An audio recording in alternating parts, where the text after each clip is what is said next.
From Centennial High School, it's time for Coon Rapids baseball. The first pitch of the season, not for them, but for us on CTN Coon Rapids. Bill Hupp and Howie Shapiro. Coon Rapids in the black jerseys today with the gray pants and the red helmets.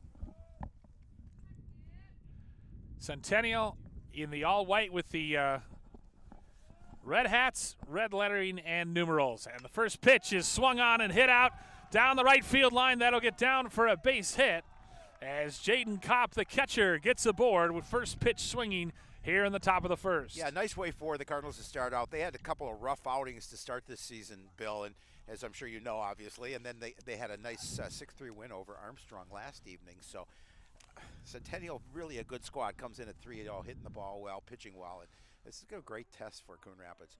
Yeah, no question. One of the many good teams in the Northwest Suburban Conference. As the temperatures, very unspring-like today, 44, but it feels like 38 at first pitch. But at least we're dry. We were worried that we were going to get rained out. Wind gusting up to 8 miles an hour. And it's good to see a hit start things off for the Cardinals because in their 2 losses, they were held to a run in each of those losses. So need to get the bats going if they hope to spring the upset on the road as Tyler Denal, the designated hitter, stands in from the left side, and he is up in the count 2-0. Yeah, they're batting 181 as a team, and obviously they didn't have a lot of run production in those, as you mentioned, in those first couple of games, but able to come through with a really nice outing last night. Swung on and missed there. They face big 6'3", lanky 6'3", right-hander Josh Lee, making his first start in the season. He's thrown a couple innings. He's given up a run on 4 hits, no strikeouts, and a walk. 3.50 ERA in just 2 innings pitched. Steps off and looks the runner, Jaden Kopp, back. Cardinals had 8 stolen bases yesterday, again, in that 6-3 win over Armstrong. So, you know, they want to be aggressive on the base pass if they can. That one taken high, and Kopp, or Denal rather, is ahead in the count, 3-1. Coon Rapids comes in 1-2, 1-0 in the conference, so they're 5th right now in the NWSC. But everybody looking up at Centennial, who is 3-0. That pitch over for a strike, and the count runs full. Yeah, Tyler looking for his first hit of the season. That'd be a great place to get it right here with a runner on and nobody out. Yeah, sure would. Lee comes sets, pitching from the stretch. The 3-2, and it's fouled on back.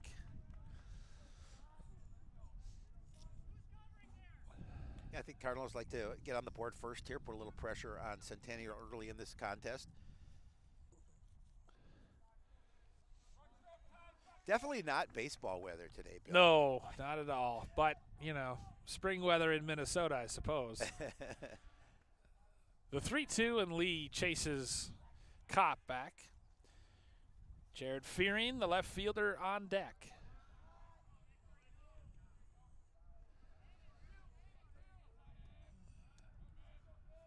Lee's 3-2, and it's again lofted foul over to the left side. I was telling the story yesterday. I did a Anoka Coon Rapids softball game in the playoffs, and I think it was Coon Rapids at least. And there was one at bat where the girl hit 18 foul balls. Wow. And eventually worked a walk. Wow, that's incredible. It was the biggest battle I've ever seen. And most of them were the same place, just down the left field line. Funny. I ran out of things to pitch. say as that is a called strike 3 on Tyler Denal. Denal didn't like it, but a big strikeout recorded by Josh Lee, so brings up the finally coiffed Jared Fearing, standing in from the right side. Fearing hitting .444 on the season, so he's hitting well for Coon Rapids, and he may be their best hitter. Runner takes off, throw down to second base, and it's dropped. It would have been in time, I think. Yeah, I think so. Had it been held onto by Escobedo, or rather by Leeser, the second baseman, but he dropped it. And so that allows the runner to reach. Will give Kopp a stolen base on that one.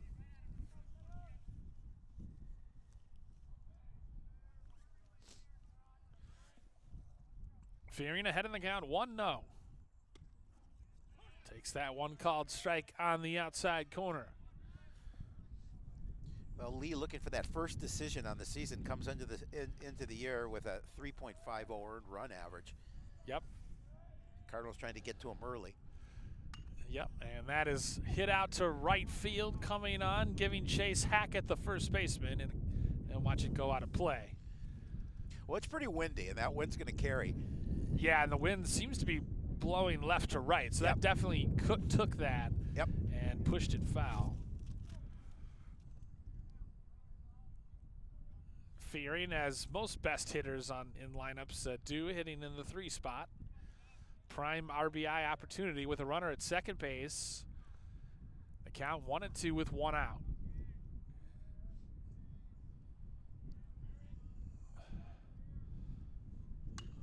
Is wrapped on the ground. Shortstop comes over. Leeser slid to block it. He cut off Escobedo. Leeser thought he had the better play at it, but he muffs it. He keeps it on the infield, but Fearing beats it out. And so now the Cardinals have runners on the corners here in the top of the first. Yeah, difficult play defensively for Centennial. That ball was hit sharply back up the box. Good job getting a glove on it, making sure that a run didn't come home. But yeah, again, you got, as you mentioned, runners at the corners with just 1 away, and an opportunity for Coon Rapids to strike here first. Yeah, they did. It was an effort just to keep it on the infield. And that brings up Zach Novak, the third baseman and the cleanup hitter, with runners at the corners and just 1 out in the first. Zach's hitting .375 to start the season, so pretty good average here going into the game. Yeah, a lot of very robust numbers early in the season. And he swings at that one. Throwback to first behind Fearing, but he gets back in time. Novak and Fearing, a lot of multi-sport athletes on the baseball team here at Coon Rapids.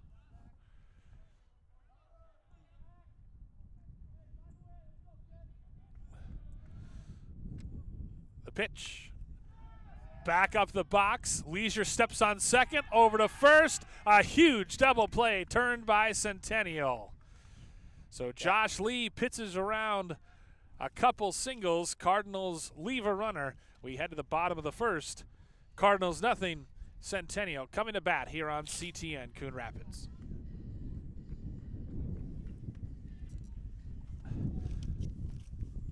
So a couple things.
Vinny Rye leads off the bottom of the first for the Centennial Cougars. He'll be followed by Luke Gunderman and Will Whelan.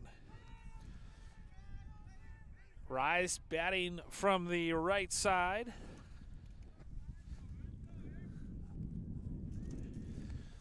He's off to a nice start this year, hitting .364, leading the team in doubles and RBIs with 5. He's got a couple stolen bases, 4 walks. Yeah, he's good. He's a good ball player. We've seen him in the past, quite obviously. And Cardinals would like to keep him off the bases. Speaking of Cardinals, he'll be playing for the Cardinals next year at St. Mary's down in Rochester. The pitch, just wide. On the mound today for Coon Rapids is Logan Ness, wearing number 3, so the rare single-digit pitcher. Rye swings on and lofts it foul down the right side and out of play. Counts even at 2 apiece. Ness wearing the all-white shoes, rocks and fires, and just a bit high. Cardinals line up in the outfield from left to right. It's Fearing, Scheller, and Stahlberger. Left to right on the infield, Novak. Can't read my own line. Mancher? Manders. Mark Manders. Manners. Lee and Dutton. And then a battery of Ness and Cup, which is almost like Hupp, so I like him. I'm partial to Cup. It's Cop, by the way. Oh, it's Cop. Of course. But it's the. What did I say about not reading my own writing? Rye works another walk, his 5th of the season, and he's doing what a leadoff hitter does, Howie. He gets aboard. Yeah, and that's what Centennial has been doing so far this season. They've been producing, they've been playing well, and they're hitting the ball well as a team. Of course it's Cop. I called him hitting a leadoff single just last inning. Gunderman squared to bunt, and then I'm going to blame all my mistakes today on the cold and wind. Oh, you can blame it on me as well if you want. Gunderman comes in hitting .444, so he's one of those Cougar hitters that started the year off well. Yeah, their lineup is robust. They were hitting, before they scored 14 against Blaine, they were hitting .350 as a team. That one just outside the outside corner. Rye is a threat to seal, so Kopp has to be wary. 1-1 the count. Kopp has a good arm, so if they test him, it'll be interesting. That pitch taken at the knees for a strike. Infield at double play depth. Dutton holding on Rye. Bounced in, good block by Kopp. He seems like a really solid defensive catcher back there behind the dish. He really is. He makes sure he gets his body in front of the ball, and he does a really good job defensively in calling signals for those pitchers. The pitch on the ground between the shortstop and third baseman. So Gunderman with a single, and the first 2 runners aboard here in the bottom of the first. Yeah, with 2 strikes on him, a nice piece of hitting is able to advance Rye to second. And Centennial's threatening here in the bottom of the first. So a walk and a single have the first 2 runners aboard. And that'll bring up Will Whelan, the designated hitter.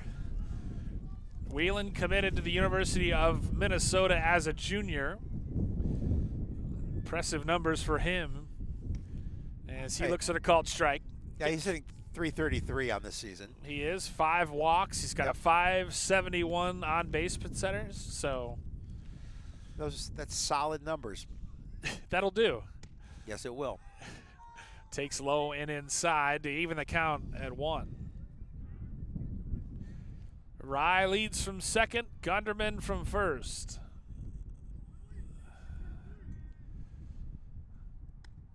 Ness really using that slide step to keep the runners close, and he misses with that pitch.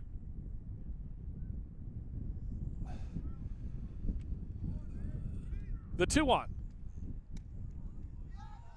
That one was close. They didn't get it, though, and he falls behind Wheeling 3-1. Yeah. You got to be careful here. I think Cobb thought that was a strike, and he was looking to see if they maybe get some other clarification, but nothing was coming. The pitch, and it's fouled off, shot down the left field line. Wheeling and the dangerous Aiden Leeser to follow. Back-to-back Big Ten commits in the lineup. Counts full here on Wheeling. The pitch. Called, strike 3 at the knees. A big strikeout recorded right there by Logan Ness. Well, they certainly needed it, and he was not happy with that strikeout as he threw his bat immediately after being called out. Yeah, you could tell he thought he'd worked a walk, but instead it's a called strike 3. Another lefty in the lineup. 3 of their first 4 hitters are lefties as Leeser stands in. And he takes a called strike at the knees. Nice job by Ness so far of painting that. Yep. You really can't do much with it as a hitter, and he's finding his spots. He does so again there to get ahead in the count, 0-2. Yeah, Leeser's one of those hitters coming in at 375 that have been hitting the ball well early here this spring.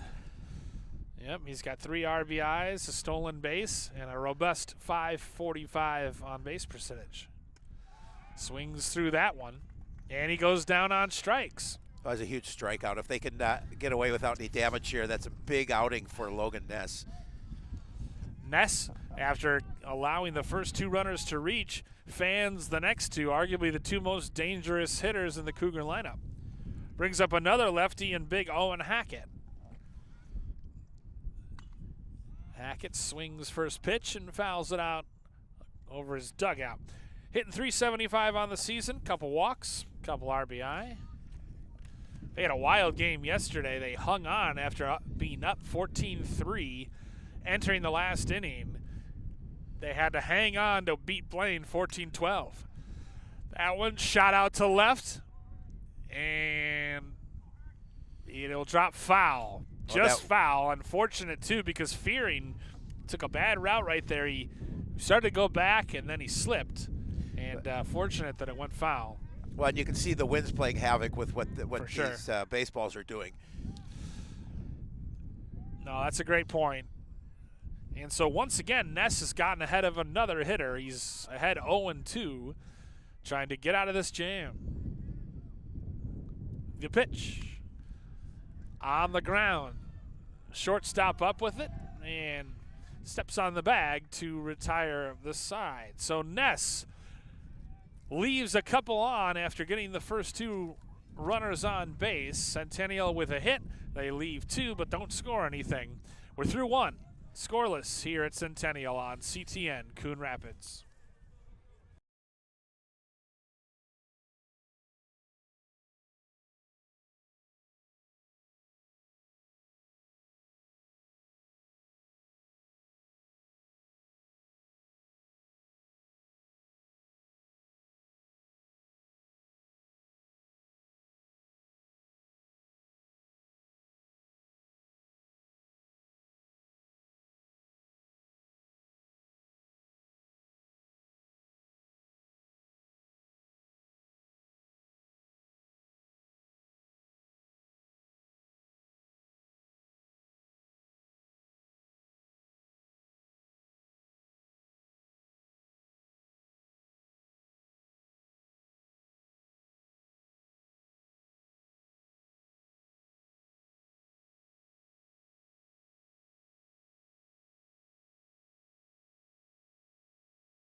Shapiro Tommy Dutton, the first baseman, leads things off here in the top of the second. He'll be followed by Logan Ness and Danny Scheller in this second. Josh Lee's first pitch is taken high for a ball. Yeah, Dutton's looking for his first hit of the season here.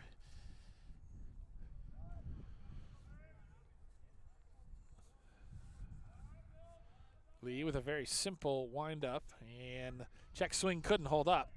So the count's even at 1 apiece. Each team with leaving runners on in the first inning. 2 hits for the Cardinals, 1 for Centennial. That's on the ground, foul. Third baseman D'Agostino slid over to make the play, but it was pulled foul outside the bag. And you can see Dutton shaking his hands as he goes back to grab it's his cold. bat.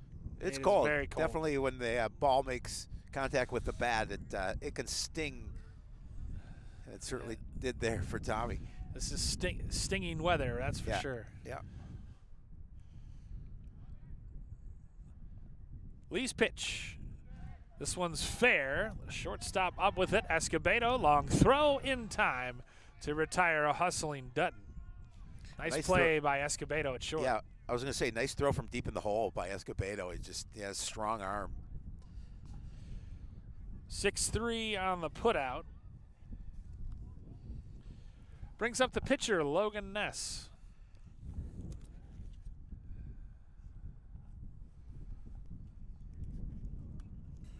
It's fouled on back. One thing that Ness himself did nicely when he was on the mound in the first inning was get ahead of hitters. Yes. He was 0-2 on most of the hitters in that inning. Swings and finds himself down 0-2 in this at bat.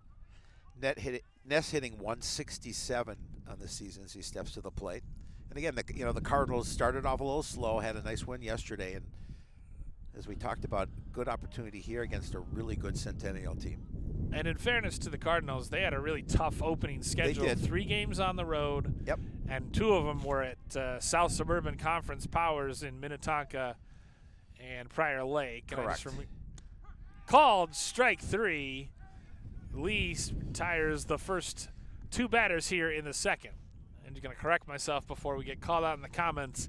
Minnetonka is a Lake Conference. Lake Conference, yep. But still South, suburban. 2 of the better programs in the metro area. And Correct. they lost 10-1 and 11-1. And then rebounded, like you said, 6-3 against Armstrong. First pitch swinging for Danny Scheller, and he fouls it off. 2 strikeouts recorded on the afternoon by Josh Lee. Danny also looking for his first hit of the season. That one just low.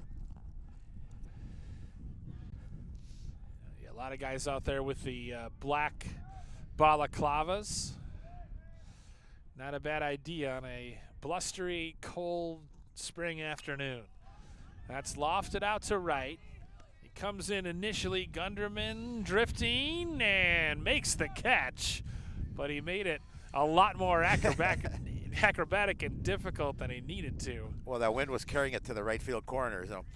Yeah, you can see the effect the wind had, but ultimately Lee sets him down 1-2-3. To the bottom of the second we go. Still scoreless here in Centennial.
6, 7, 8 in the order for Centennial here in the bottom of the second. To face Logan Ness, it'll be Sam Meny, the catcher, leading things off. Meny hitting .500 on the young season with a couple RBIs. Interestingly, he also has 4 strikeouts, Howie. And he swings and continues his hot hitting, punching that one to right. And the leadoff hitter is aboard for the Cougars here in the second. Yeah, all 6 of his base hits have been singles, but certainly, again, second inning in a row that Centennial gets their leadoff hitter on us. He's going to get a Well, that continues my theme. 10 of his 11 at-bats this year have been singles or strikeouts. So he's a real two-out kind of guy. And he'll get taken down for a pinch runner. As for the second straight inning, the leadoff batter has reached. Brings up Jack D'Agostino, the third baseman. D'Agostino, .429 on the season, couple RBIs, 500 OBP. And he looks at a called strike on the outside corner. Yeah, you see some real robust numbers offensively for this Centennial lineup. Yeah, you really do, and that's why they've been successful this season, is they're getting on base and they're making opportunities count. You saw the last inning for Centennial. They had a couple of runners on but couldn't bring anybody home, but they did threaten. Looking to do so here again in the second. D'Agostino didn't like that inside corner strike, but once again, Ness has gotten ahead in the count, 0-2. The pitch. Swung on and missed, and D'Agostino goes down on strikes. Third strikeout recorded of the afternoon by Ness.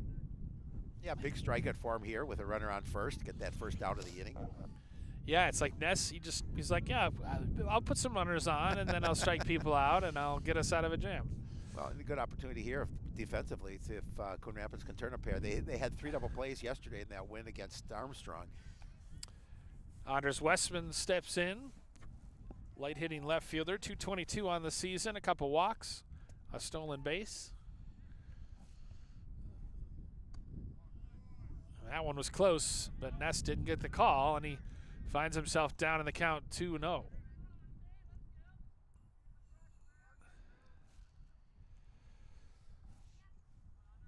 Cardinals have been via strikeouts, so the defense has not had to work much. They have not. In the early going. Oh, this would be a good time to get a ground ball here, see if they put that defense to work. That one's a little high. And the count's even. Oh, 3-1. Yeah, the count is now 3-1. The scoreboard had me fooled for a moment. Each team, no runs, 2 hits, no errors. The pitch. Way high, and Escobedo has taken a walk to load the bases. Third walk of the afternoon for Ness. Yeah, not the situation you want to be in with just one away and an opportunity for the Cougars to see if they can break this inning open with a hit shot to the gap. Now, that's exactly what Centennial wants. They roll over their lineup over to the top of the order with the bases loaded and just one out here in the second. When taken inside by Rye.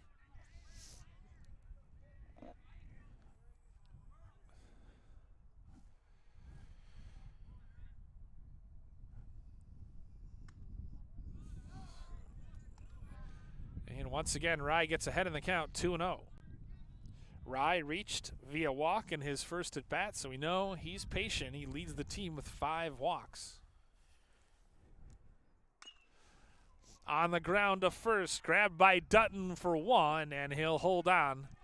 So he takes the force out, and the RBI ground out for Vinny Rye gives Centennial a 1-0 lead.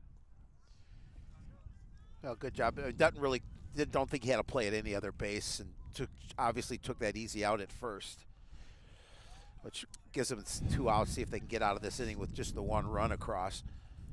Many was running on contact. Westman moves up to third, Escobedo to second. Brings up Luke Gunderman rather. Gunderman singled and was stranded at first in the first. But yeah, the temptation for Dutton is to throw to try to get a double play, right. But a lot of times that leads to mistakes. and taken high.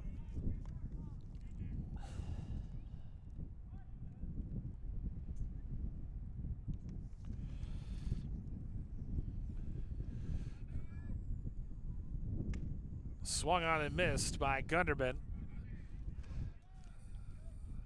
So Ness ahead in the count, 1-2.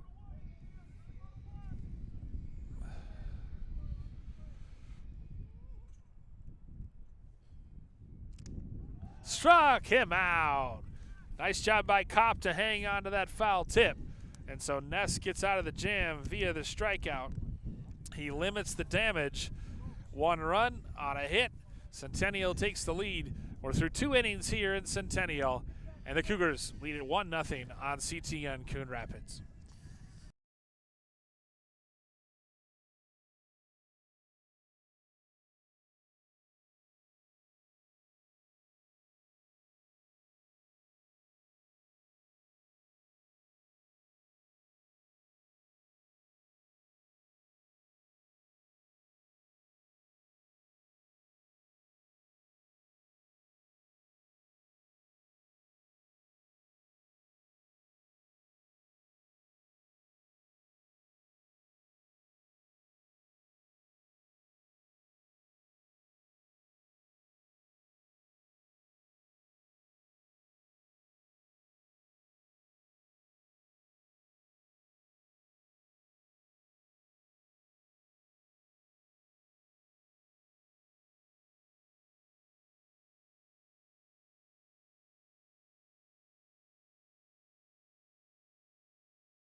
Top of the third. Starts off with Matthew Stahlberger, the right fielder for Coon Rapids. Bill Hupp and Howie Schwab, Mike Peterson, our entire CTN Coon Rapids crew, bearing the cold to bring you Cardinals baseball. First pitch swinging, lofts it out to left field, coming back and then coming in. Westman, he'll make the catch. Had to call off Escobedo, the shortstop, in short left. And 1 pitch, 1 out here in the top of the third. Those balls up in the air, that definitely is an adventure with this wind. You saw that coming in and making that catch, but it started to float on him a little bit. Yeah, it is certainly an adventure if you get the ball in the air.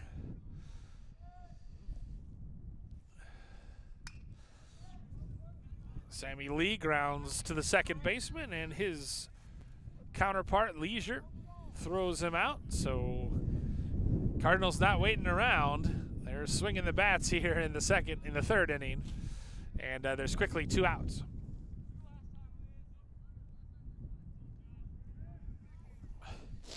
Brings up the leadoff hitter, Jaden Kopp. He reached with a first pitch, first inning single, and then was stranded at second. He looks at a called strike.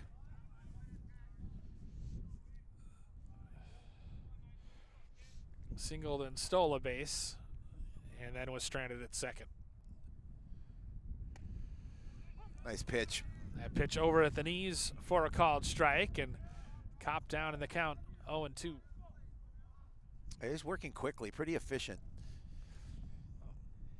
Rather that than the opposite. Yes.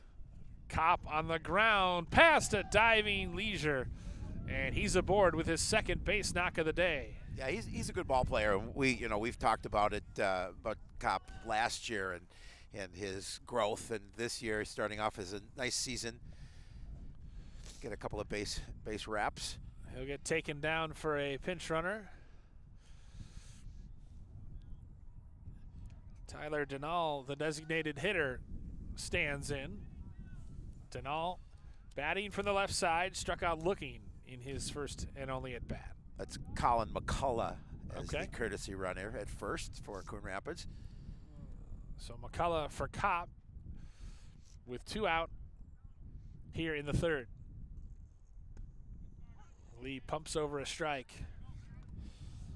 Lee, a multi-sport athlete. I call a lot of Centennial games for North Metro TV, and Lee is a member of the the football and basketball teams.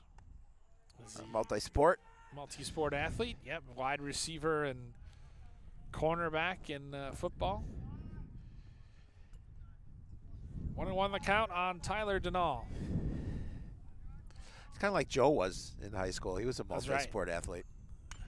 Denal swings and hits it to first and rolls right to the bag. It's easy enough for Hackett to step on the bag to retire the side. Cardinals get a hit. They leave a runner. To the bottom of the third we go. 1-0 Centennial.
Back here at Centennial High School. Heart of the order for the Cougars due up here in the third. Will Whelan, Aiden Leeser, and Owen Hackett due up to face Logan Ness, who starts out Will Whelan with a strike. He struck out looking on a 3-2 pitch in the first. The Minnesota-bound slugger, who was also an outstanding pitcher against Tino Grace. He struck out 16 straight. That's not a bad outing. Not at That's all. not a bad outing at all. His numbers, he's 2-0 with a 6.4 ERA, .64 ERA, 25 strikeouts and 1 walk. It's impressive. So yeah, he's got it going on on the mound. Swings and misses at that one. The count's even at 2. But Logan would definitely like a quick inning here. Yes. Cards trailing 1-0. Yep, get those bats back up as Whelan fouls it off.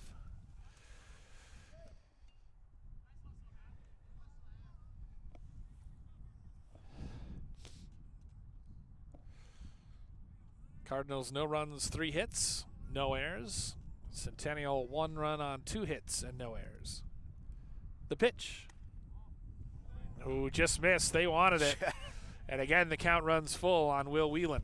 Yeah, he just missed that pitch, and I think the Cardinals thought maybe it was a strike, but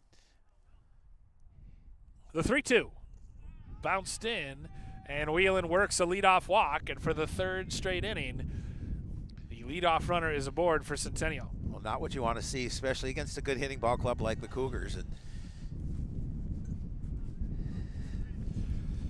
2 of those leadoff runners have been via walk. 4th walk issued already by Ness, who is also fanned 4. So not a lot of balls in play today as Aiden Leeser stands in. He struck out swinging in his first plate appearance.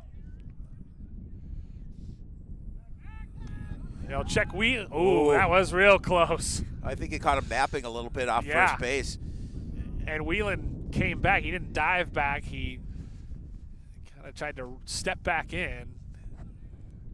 Very close. That one taken low. So again, Ness struggling to find the strike zone in certain at-bats, and he's fallen behind in the count 2-0. The pitch. Lofted foul over the Centennial dugout.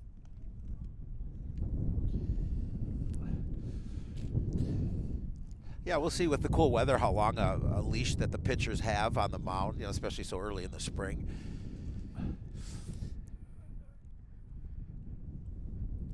The 2-1 bounced in, and it's 3-1 as Wheelan did not advance. And part of the control issues that each pitcher is having might be due to a struggle with the grip. It's harder to grip the baseball, obviously, in the cold weather. The 3-1. Taken high, and Leeser works a walk, so the first two runners aboard via the base on balls here in the third inning, and once again there's traffic on the bases. Yeah, I'm watching you. You don't have gloves on, and I know you're losing grip on that pen every once in a while. It's just, you just can't keep full control of it. Well, I didn't account for the wind. I knew it was going to be cold. I did not account for the wind. No. Owen Hackett, rather, looks at a strike. Almost called him Nathaniel Hackett, disgraced former Denver Broncos head coach and current New York Jets offensive coordinator. Correct. Hackett hits it on the ground to short. Flip to second for one, on to first. Oh, close. Maybe beat it by a half step. They nearly turned a beautiful 6-4-3 double play. Instead, they'll settle for the 6-4 force. Yeah, we don't know. Unfortunately, today we don't have the benefit of replay, but I think they got him. Sure looked like it. Hackett is not the speediest of. Are you saying he's not fleet of foot? Not the fleetest of foot. I'm not going to say he's not fleet-footed. So now runners at the corners with one out. Sam Meny swings and lofts it out to right. Drifting back and over, making the catch, Stahlberger. It'll drive in Wheelan, though, so a productive at-bat for Sam Meny, and the sacrifice fly makes it 2-0 Cougars. Well, Meny was able to get that ball a ride to the deeper part of right field. Stahlberger didn't even try to throw out Wheelan at home, so the sac fly RBI.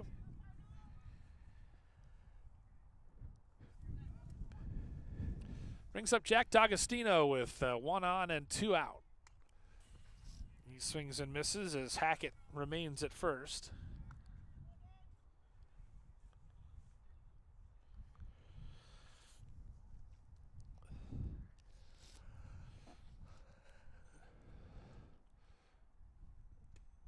Nice pitch taken on the outside corner for a strike. 4 walks, 4 strikeouts.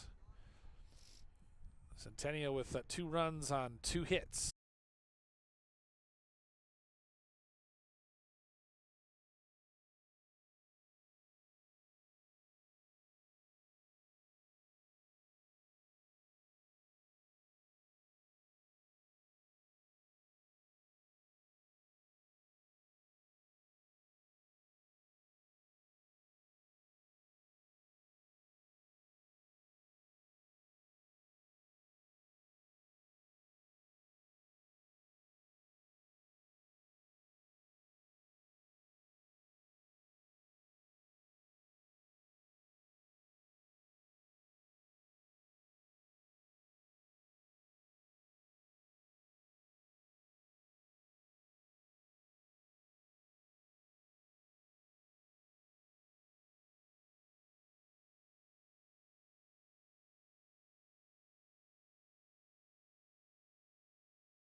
Three, 4, 5 in the order for Coon Rapids here in the 4th. It'll be Jared Fearing, Zach Novak, and Tommy Dutton. Fearing reached on an infield single and was stranded in his lone at bat.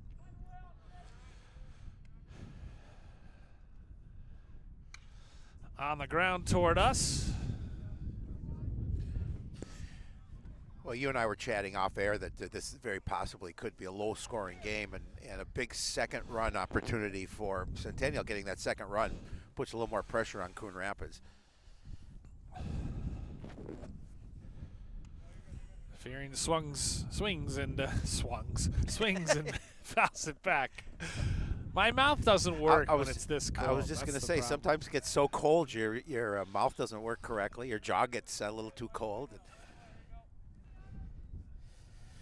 0-2 pitch from Lee. It's lofted up. That's yours, Hup.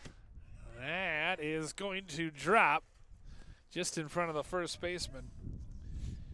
I thought maybe it was going to be an opportunity for you to snag that foul ball. I thought about scaling the fence right in front of us. And just reaching over? Yeah, exactly. Interfering. Yeah.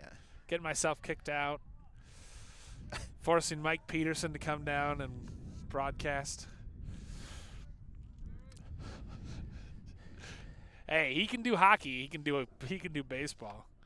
Hockey's the toughest. There's a nice hit. Fearing out to the left center field gap. It gets down. He races around first, and he'll pull up into second with a leadoff double here in the fourth. Well, he gave that ball a ride. He hit a shot to the gap in left center field. And that's the hardest hit ball we've seen hit all day by either team. Well, it was hit on a line drive, so it didn't get a lot of elevation, so that wind didn't affect it at all, or at least much anyway. So Fearing continues his hot start to 2023 with a single and now a double. And the leadoff runner is aboard here for the Cardinals in the fourth. Brings up the cleanup hitter, Zach Novak, grounded into a tough 6-3 double play to end the first. Fearing leads from second as Lee now pitches from the stretch. Hit on the ground, back up the middle. Escobedo sliding to his right, and he decides to eat it rather than try to make a play at first.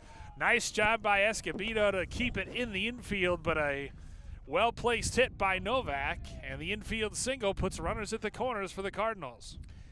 Yeah, he just didn't want to. He would have had to force that throw over to first, and I'm thinking that, like you mentioned earlier, just didn't want to have a bad situation happen now with a runner at third and let it run in. Brings up Tommy Dutton, the 5-hitter. Grounded out to the shortstop, Escobedo, in the second. He takes inside for ball one. Runners at the corners, nobody out, and the Cardinals threatening, trailing by a couple runs. 5 hits on the afternoons. That offense starting to come alive after struggling early in the season. He tips it foul at the plate. And the count's 1-1. In fact, out hitting Centennial 5-2. Unfortunately, you don't get wins from hits. Yep. Centennial knocked out 21 hits yesterday in their 14-12 win over Blaine. Hit him. And he wears it. Yep. Dutton takes the hit by pitch, and now the bases are loaded. First real sign of trouble all day for Josh Lee. That's got to hurt a little more on a cold day like today. Yeah, he's definitely wearing that one. So the pinch runner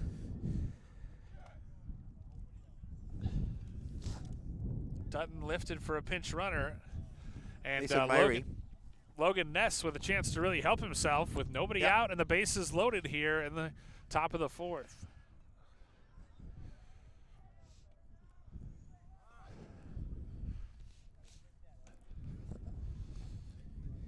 Ness struck out swinging in his one and only plate appearance. And he looks at a ball high and wide. Like you said, Cardinals 5 hits, no runs, no errors. Centennial 2 runs on just 2 hits. It's those walks that have really come back to bite. They have. Logan Ness. The pitch from Lee. Ness hits it on the ground. Escobedo, it eats him up, and everyone's going to be safe. The Cardinals scratch across their first run. Fearing takes advantage of the leadoff double. He crosses, and it's 2-1. And the bases are still loaded with nobody out. Yeah, Cardinals certainly needed that one. And again, it's an error in the field on Centennial that'll allow this inning to remain without an out and Coon Rapids to be able to score a run. And they do rule that E6. Yep. So now bases are still loaded for Danny Scheller. Scheller flew out to right field to end the second. Cardinals really hitting a lot of ground balls hard back up the box. So Escobedo's been called into action quite a bit. Ball outside, and Lee falls behind 2-0. That's going to compel his catcher, Many, to jog out and talk things over, try to settle his starting pitcher down. Maybe we're going to see, I think, maybe some bullpen action for Centennial soon. And like you said, it's a cold day, obviously, and how long will these starting pitchers be able to go? Oh, that'll be the key. Yeah, Lee had pretty efficient up until this inning. Centennial playing back at double play depth in the middle of the infield. Ian at the corners. The pitch. And Scheller looks at a called strike. Center fielder, he hasn't had anything to do all day. No. The wind has seen to that. The 2-1 from Lee. Scheller swings and misses, and the count's even at 2.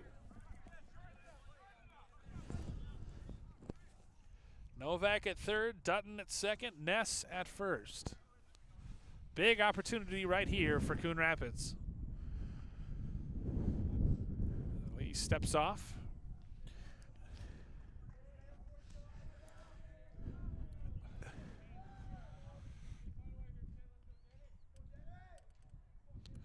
The 2-2.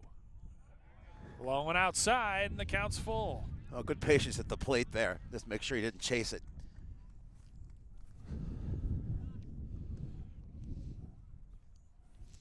Danny Scheller with the count full, the bases loaded, and nobody out here in the top of the 4th. The pitch. Taken low, and the game is tied, courtesy of a bases loaded walk worked by Danny Scheller. Well, the Cardinals don't care how they score runs. The fact that they score runs is well that's important. Exactly.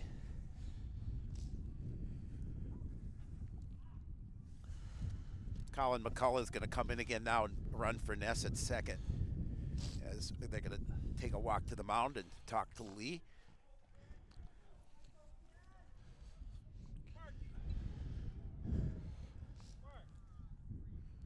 Matthew Stahlberger due up as the Centennial pitching coach out to talk to his hurler.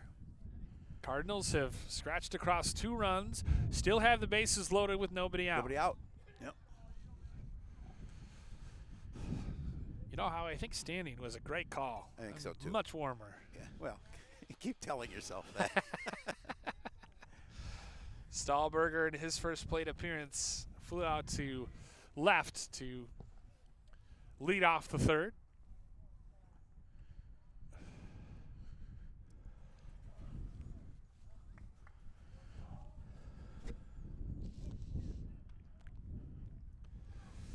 And now Coach Mossy's talking to the official, the home plate official. Matt Mossy talking to the home plate umpire, and I think maybe about a runner issue. I'm not really sure. Well, they changed runners. Oh. So they're going to make Ness stay out there. Yes. So Ness taken down for a pinch runner, McCullough, you said, but yeah, he has to run.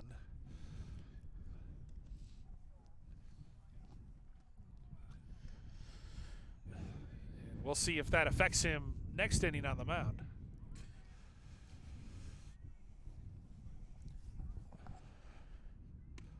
Stahlberger looks at a called strike on the outside corner.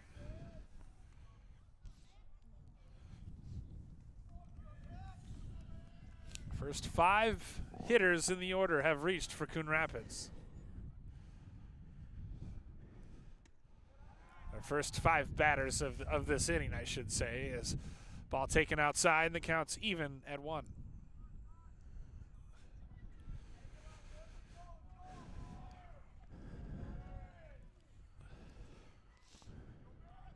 The pitch. Stahlberger lofts it into right field.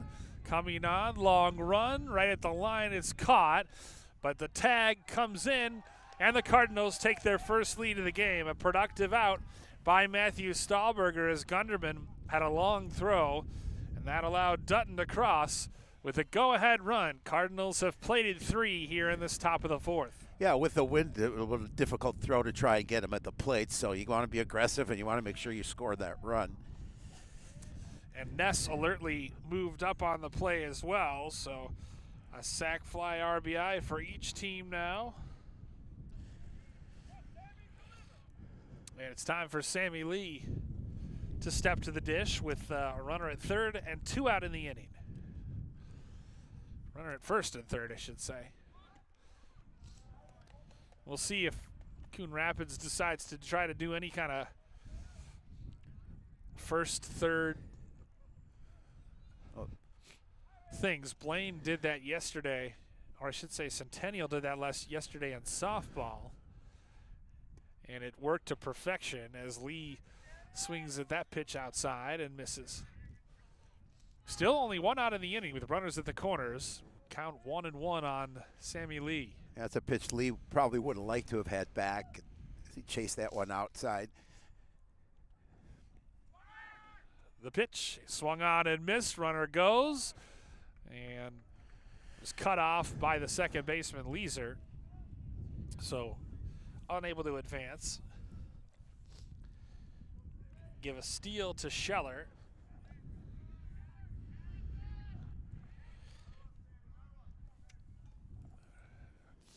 As Lee is behind the count 1-2. Runners at second and third now for Coon Rapids. The pitch. And he lofts it foul. Pokes it foul more. Catcher Jaden Kopp, who's 2 for 2 this afternoon, waits on deck. The 1-2. Taken low and outside. Lee would love to work a walk right now. Oh, I was just going to say the same thing, especially with Kopp on deck. Roll it over to the top of the order. Instead, he hits it on the ground. Escobedo scoops it up. He'll go home with it, and they score another run. Another run comes in. A play at the plate. Save! Good, Cardinals aggressive. take advantage of the defense of Centennial to play 2 more runs, and they lead it 5-2. Great aggressive base running. As you mentioned, they're going to try and force that defense to make the play at the plate. Coon Rapids does a really good job of putting a couple more runs across. Escobedo was playing in, and he fielded it cleanly, but his throw was low as he tried to cut down the runner at home. And ultimately, Ness was able to score, and then the ball got away from the catcher, Many, and Scheller came across as well. Now we're going to get a pitching change here, Bill. As the day is done for Josh Lee, as things were snowballing, spiraling on him quickly. And we'll see. We're looking at the number here. Kirill Landry will take over on the mound for Centennial.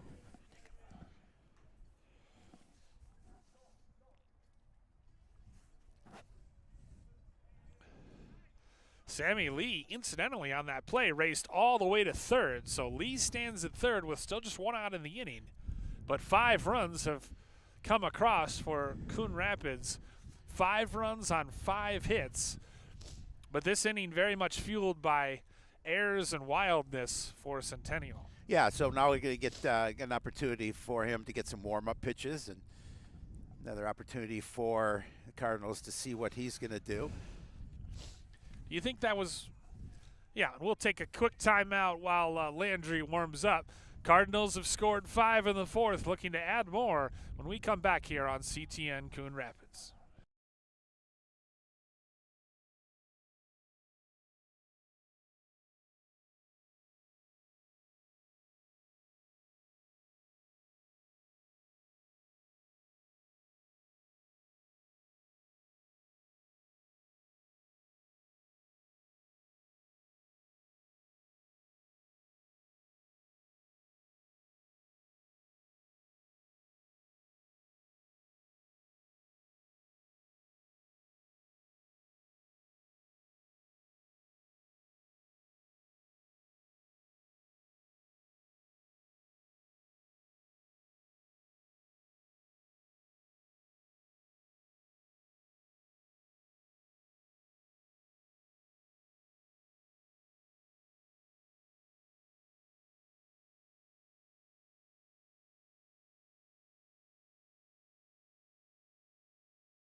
Jaden Kopp will be the first hitter that Kirill Landry faces. A tough one for Landry to come in and pitch to here, especially he's been hot this season, but 2 for 2 tonight already. On that broken play, Sammy Lee alertly took second, so there's runner in scoring position for Kopp, who is 2 for 2 today. Led off the game with a single, stole a base, and was stranded at second. And then in the third inning, hit another single and was stranded at first. Cardinals have plated 5 in this top of the fourth, and Kopp takes a pitch high. So quickly ahead in the count, 2-0. Tyler Donnell to follow. Landry's pitch pumps across the strike. 2-2-2 for Centennial, 5-5-0, or nothing for Coon Rapids. That pitch low and outside, and it's 3-1.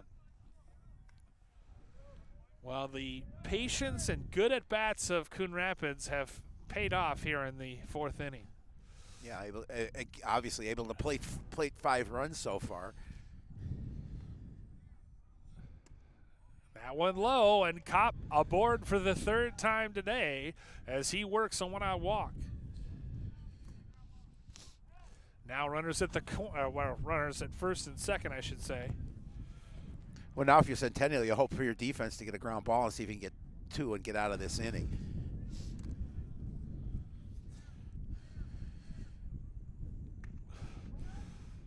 Tyler Donnell batting from the left side. He grounded out to first and also struck out. So he's 0 for 2 today. Love to get a base hit as Landry out of the bullpen is struggling to find the strike zone.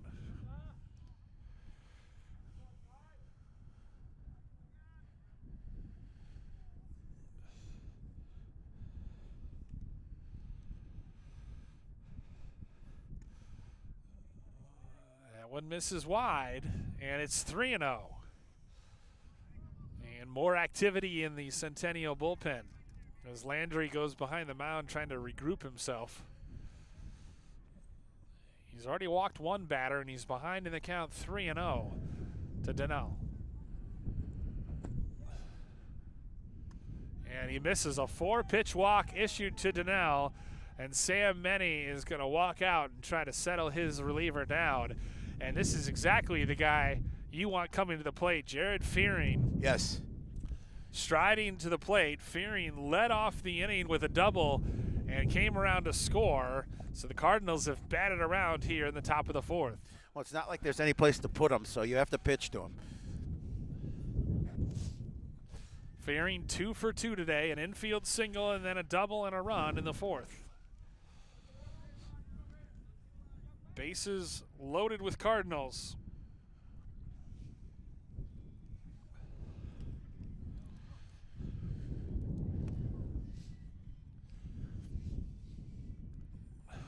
Landry's pitch taken low.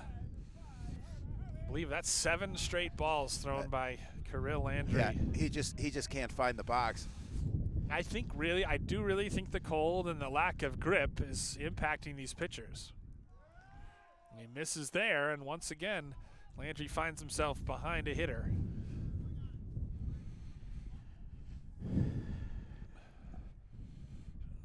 Fearing awaits the 2-0 pitch. He takes that one low, 3-0. Fearing will take a walk. Walk's as good of a hit. It's an RBI. Yeah. They've already walked in 1 run this inning. The 3-0 delivery. That one pumped over for a strike. Well, he needed that strike. He really did, yeah. And Fearing absolutely should have been take mode there.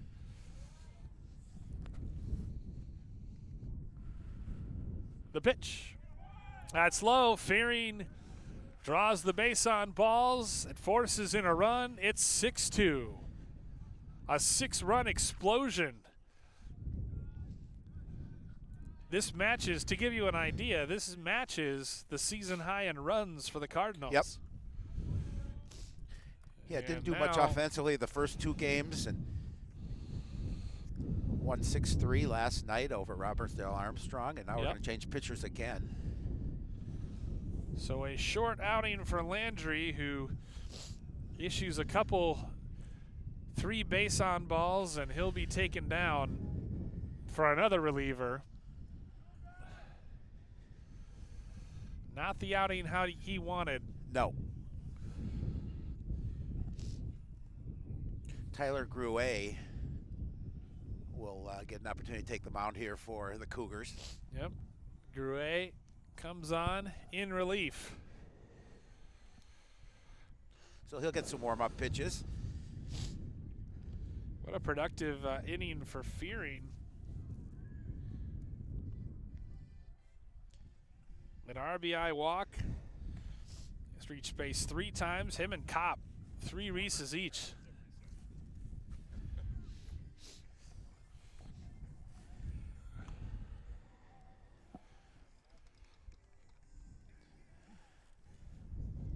And while he warms up, we'll take a quick break as well.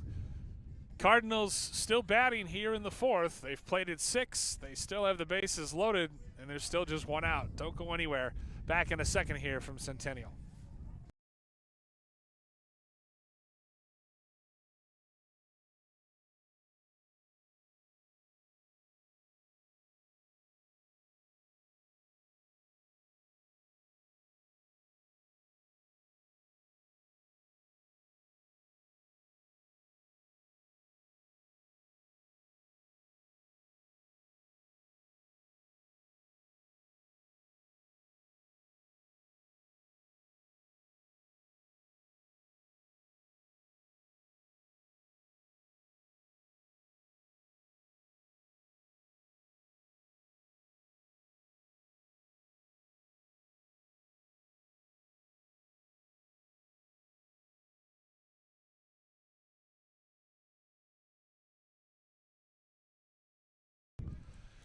Zach Novak steps in. The base is loaded and still only 1 out. Last 4 Cardinals have reached base. Novak got an infield single and came around to score a run. He's 1 for 2.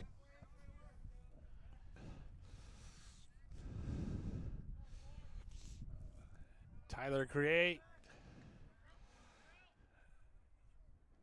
on in relief, the third Centennial pitcher of the day. Yeah, second this inning.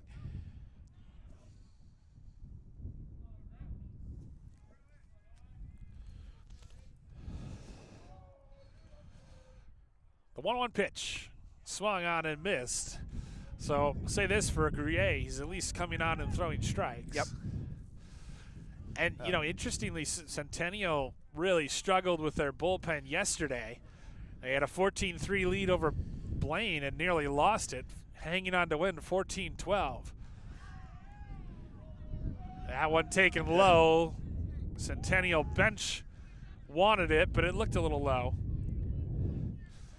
This is the second of 9 games in 10 days for Centennial. Yeah, so that's a lot of baseball. We'll see weather-wise what they can get in tomorrow. May be a tough one to get some ball in.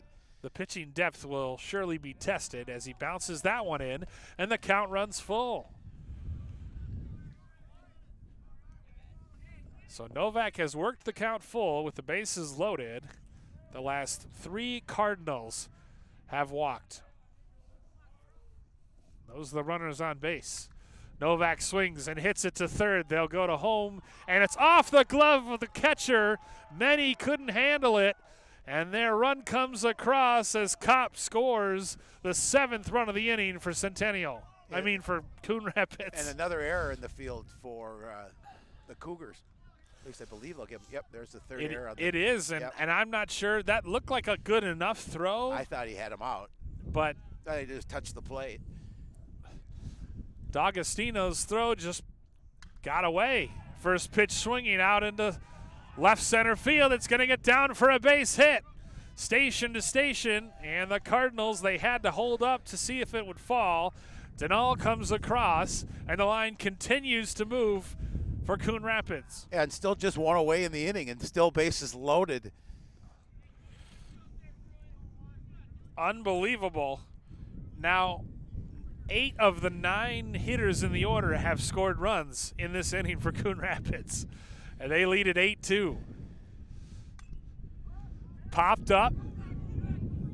Hackett coming over, and he runs just out of room. A valiant effort by Hackett. That ball was drifting to the fence. So Zach Novak now 2 for 3 with an RBI single, and it's Logan Ness who stands in.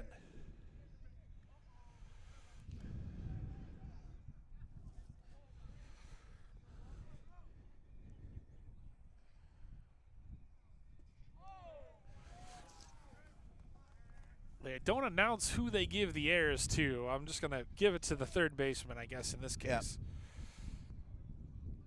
The best guess right there. Wow, the catcher should have had it, though. Yeah. Bases loaded. He didn't straight up drop it, but yeah, it probably should have had it. He should have. Fearing at third, Novak at second, Dutton at first. Logan Ness, the pitcher, suddenly finds himself with a 6-run lead, and he is at bat. Trying to add to it. Still just 1 out. Swung on and missed, and he strikes out for the 2nd time today. A big out in the inning here for Centennial. Now you get 2 away, and you just got to get the hitter to the plate and stop the bleeding, but easier said than done. That ends a string of 6 straight Cardinals hitters to reach base. Still not out of the inning, however, as Danny Scheller stands at the plate. He walked, stole a base, and scored.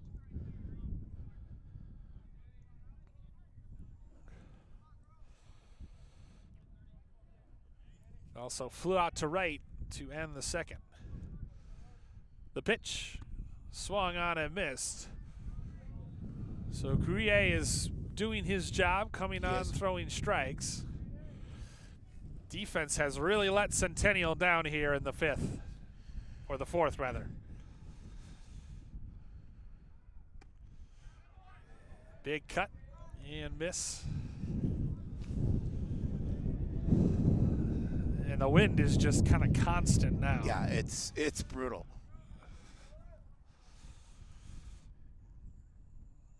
Gruyere Jay sets and delivers. And it's wrapped on the ground. Escobedo bobbles it again, and he can't make a play. Another run scores. The third error of the inning on the shortstop, Escobedo.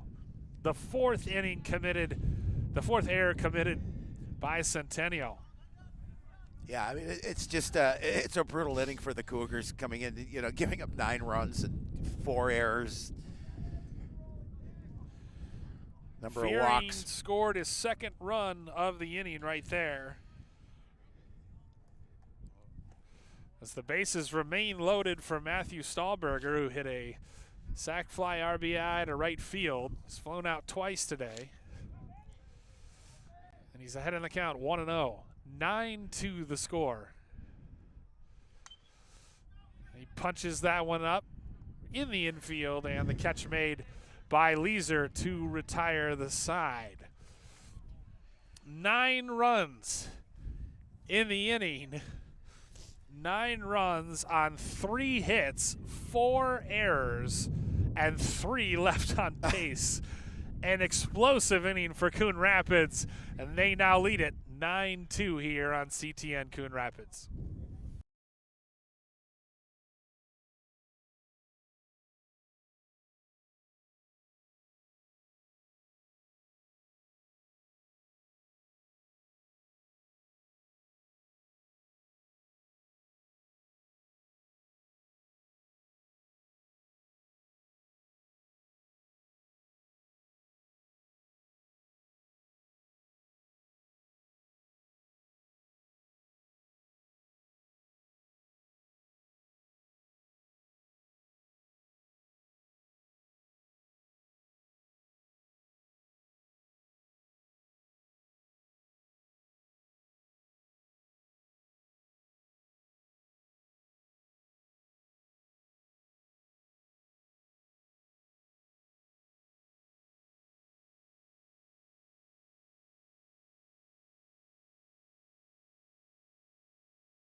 Anders Westman stands in to lead off the bottom half of the 4th inning.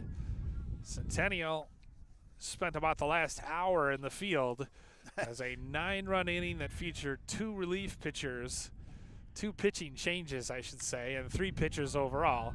Westman bounces it up, and a nice stop by Lee, but he had no play at first as Westman beats it out for an infield single, his second time he's reached today. Yeah, he went down to his knees, but there was been a tough play if he would be able to make the throw.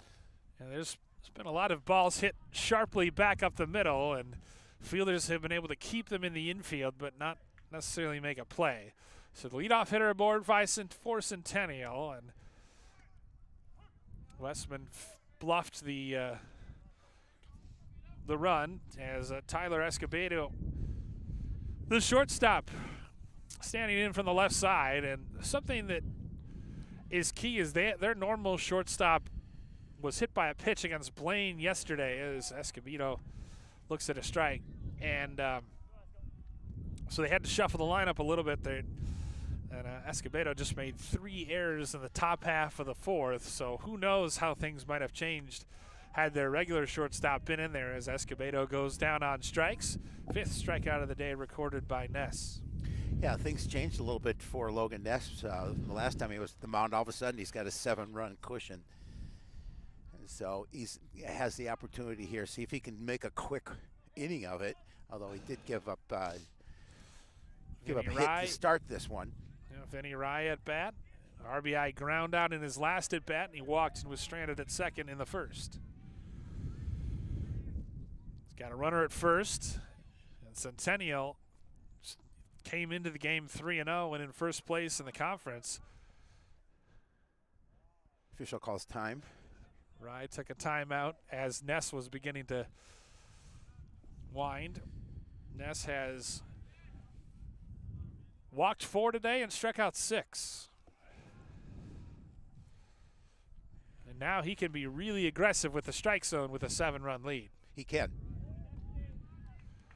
That one didn't miss by much. Counts 1-1, 1 out, 1 on here in the bottom of the 4th. And a good pickoff move, and they've got him trapped. Tag applied, and he's out at second base. Nice defense by the Cardinals to nab Anders Westman. Well, Coach Mossy was talking about how well the defense played yesterday in that win, and they're continuing to do so on that play as they're able to eliminate the base runner and get the second out of the inning. 1 to 3 to 6 on the putout. So 2 outs quickly and nobody on. That one close, but just missed.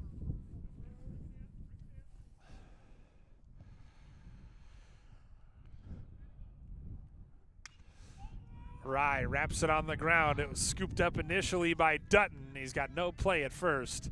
So Rye's aboard, and we'll see if they score that an error or give Rye a hit. Well, the ball, he might have beaten it out anyway. Yeah, I think so too, but the ball was hit sharply. Really tough for Dutton to make a play on it. And they're going to give him a hit. Yep. So Vinny Rye continues to boost that batting average with an infield single. Second infield single of the inning. That one skips past the catcher and allows Rye to advance to second. He takes an aggressive turn. So the wild pitch moves Rye up to second in scoring position. Luke Gunderman at bat. He singled in the first, struck out swinging to end the second.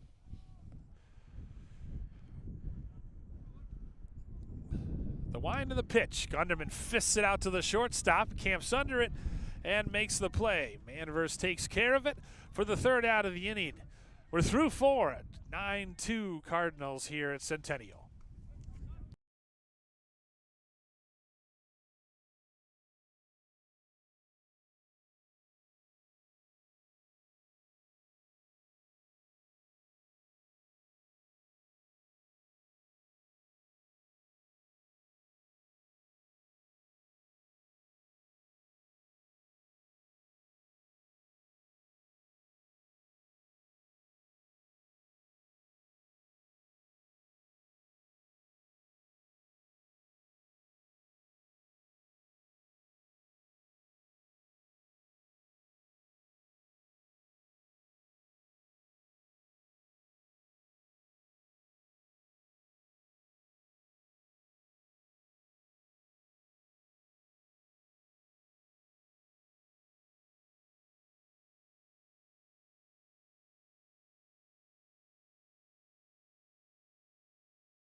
Sammy Lee leads things off for the Cardinals here in the top half of the 5th inning.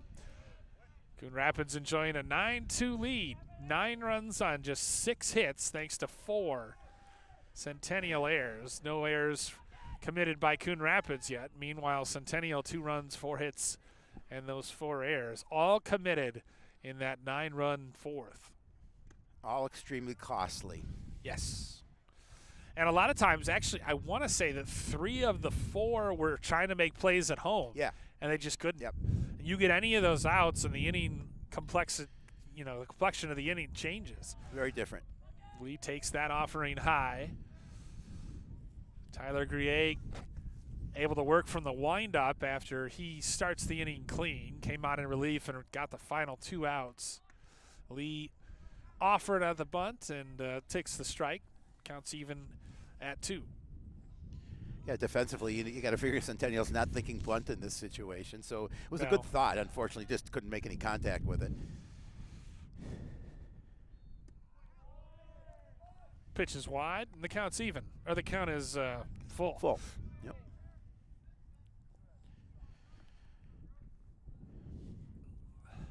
The 3-2. And Lee fouls it off behind.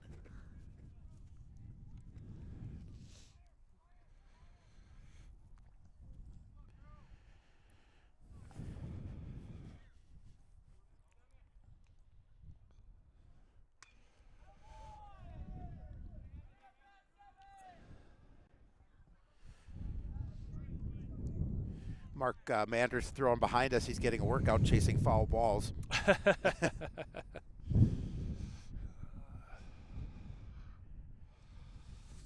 Again, the 3-2 offering. Lee on the ground. Escobedo can't keep it in the infield. That's going to be an infield single for Danny Lee. Yeah, even if he was able to get it into his glove, that would have been a tough out. He pounds the dirt, but that was a valiant effort. Absolutely. Certainly nothing he could do about that. Nope. 7th hit of the afternoon for Coon Rapids.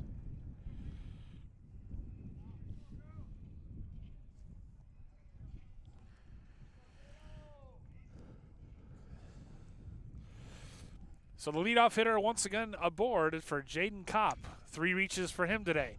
Hits it on the ground to second. Only play is to first for Leeser. And so the job done by Kopp moves the runner over to second and scoring position. Now what you want to do outside of obviously getting a base hit is move that runner over. 4-3 on the putout. Brings up Tyler Denal. Denal walked and scored in that 4th inning. He's also struck out looking and grounded out to the first baseman. He looks at a called strike. I find myself misspeaking more than normal in this broadcast, and I really do think it's because of the cold. Oh, I guarantee it's because of the cold. I think it's so distracting.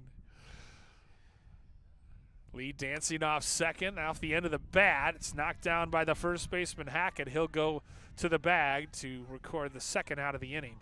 Yeah, just does a good job of keeping that ball in front of himself, making sure he records the out. Second time today that Denal has grounded out to Hackett. Does move the runner Lee over to third, so Jared Fearing with a runner in scoring position. He's had a nice day, doubled and scored in the 4th, also walked and scored and earned an RBI. Productive 4th inning for Fearing, who is 2 for 2 with 2 runs. 2 for 2, 2 runs and an RBI. 3 reaches today. It's pretty. That's a pretty good afternoon for Jared Fearing.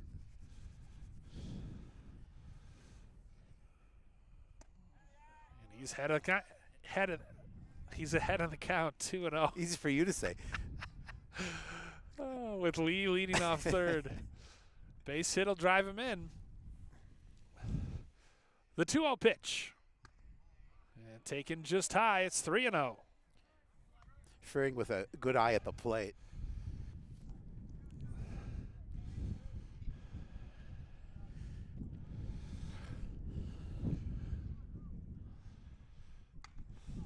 Fearing hits it out to right field, shallow, coming on, that'll drop in.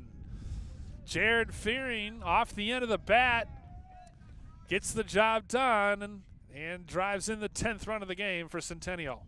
Yeah, tough one as that ball was going to drop. Made a difficult situation coming in, charging in from right. To paraphrase a former U.S. president, Centennial has nothing to be fearing but fearing itself. Very good. I like that. Very clever. Thank you. Second RBI of the afternoon for Fearing. 3 for 3, 2 runs, 2 RBI. Not a bad day at the office. Definitely not. The Must 8th be the hit hair. of the ball game for Coon Rapids. Brings up Zach Novak. Novak also had a good 4th inning. Fearing wandering off. They throw behind him. Reached on an infield single and scored in the 4th. Also recorded an RBI, reached on an error. So he's officially 1 for 2 today with an RBI and a run. He faces a 1-1 count as Fearing leads off first. And Novak swings and misses at that pitch. 10-2. For context, Coon Rapids in their first 3 games had scored a total of 8 runs. Yep. they matched that and then some in 1 inning in this game. Fearing takes off, throw down to second, not in time. Now he's got a stolen base.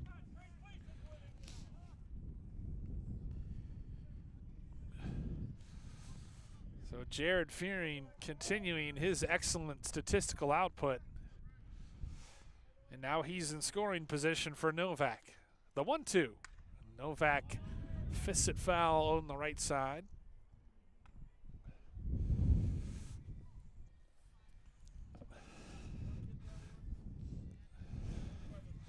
You know, we're talking about how cold we are, but big props to our crew, Mike Peterson and our producer, for toughing it out as well. The 2-2 pitch, high, counts full. Yeah, we're team players here at CTN. Yes. So if one of us freezes, all of us freezes. Mike Peterson's gloves coming really in handy, I'm sure.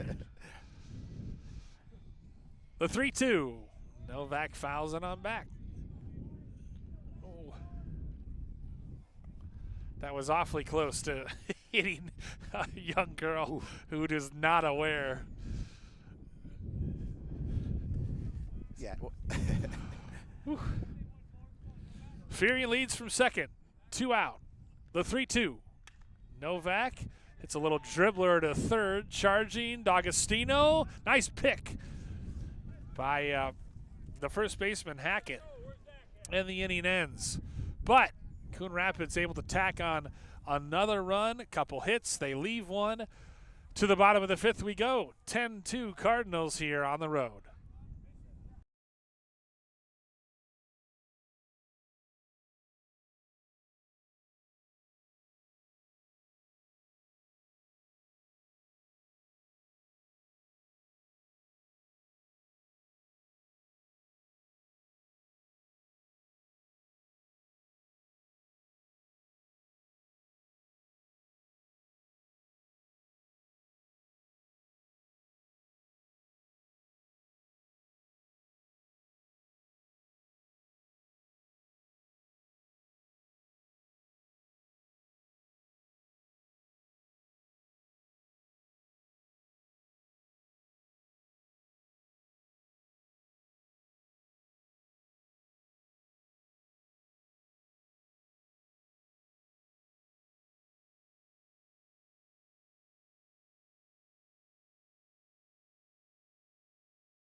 Bottom of the 5th here at Centennial. Logan Ness delivers to Will Whalen, and Ness with a 10-2 lead to work with. He has scattered 4 hits and just surrendered the 2 runs.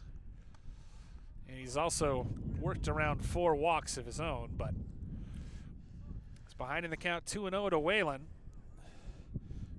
Whalen walked and scored in his last at-bat, leading off the 3rd inning. He also struck out looking in the 1st. Oh, he's in danger of walking at this at-bat as well. Yes. Heading the count 3-0 for.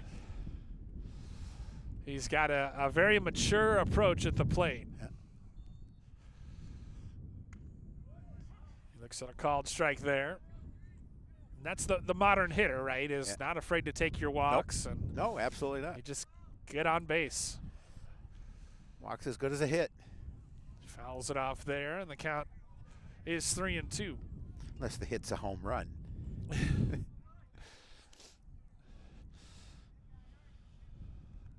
he can do that, but yeah, you're not wanting to give in to the to the opposition pitcher. Ness rocks and fires, and he misses, and Whelan has worked a leadoff walk for the 2nd time this afternoon.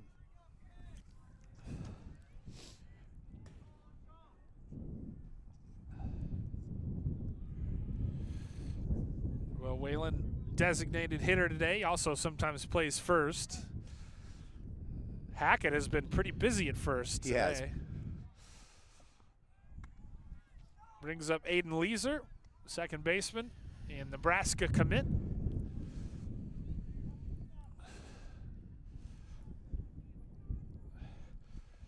He also walked in his last plate appearance. But Whalen and Leeser were both stranded by Ness.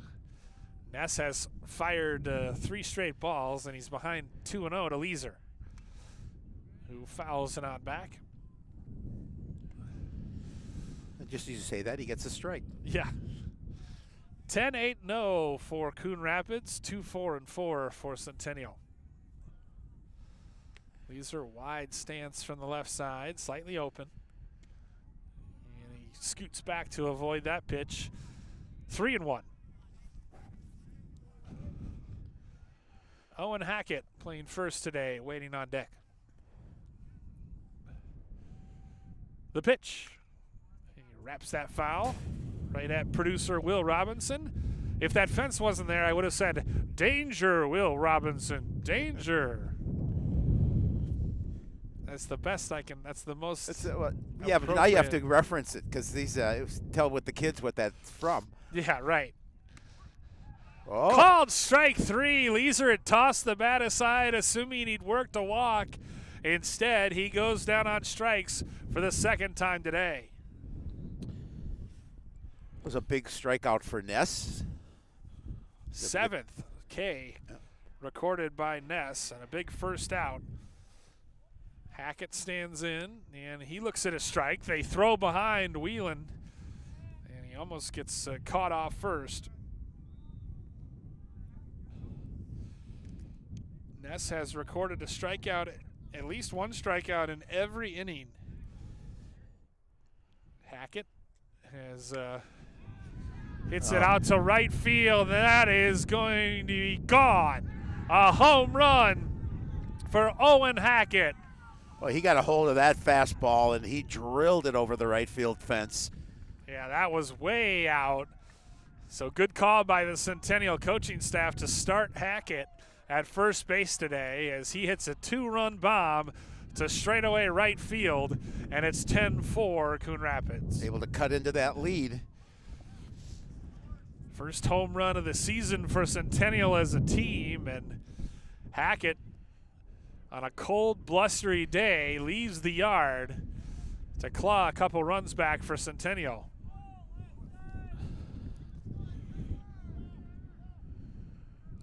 He's a big boy, and he definitely got all of that one.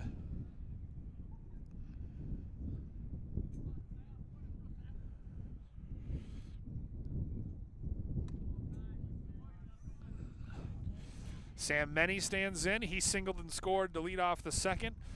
Also hit a sac fly RBI to right field. Wait on that fastball, and the count's 1-2.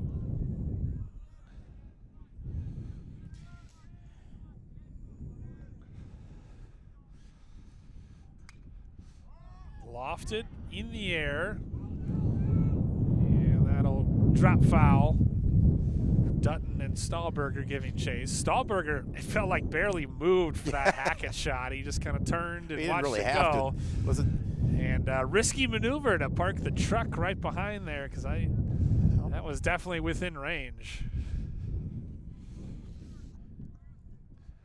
10-4 our score here in the bottom of the 5th. 2 out, or 1 out rather, nobody on. 2 in this inning for the Cougars. The line and the pitch. And again, it's hit in the air. Lee drifting over near the edge of the grass, and he's got it, battling the wind. Stays with it, makes a nice play for the second out of the inning. Yeah, it is definitely an adventure when you're going back for a ball in this wind. Brings up Jack D'Agostino. He is struck out swinging twice today. So Ness has had his number. 2 outs, nobody on here in the bottom of the 5th.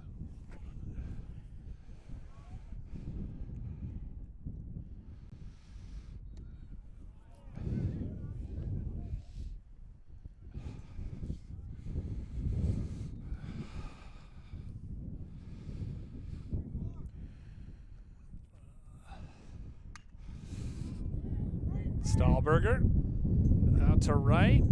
Camps under it for the third out of the inning. Centennial on a 2-run homer by Owen Hackett. Plates a couple here in the bottom of the fifth, but Coon Rapids still in control through 5, 10-4.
Mason Myrie.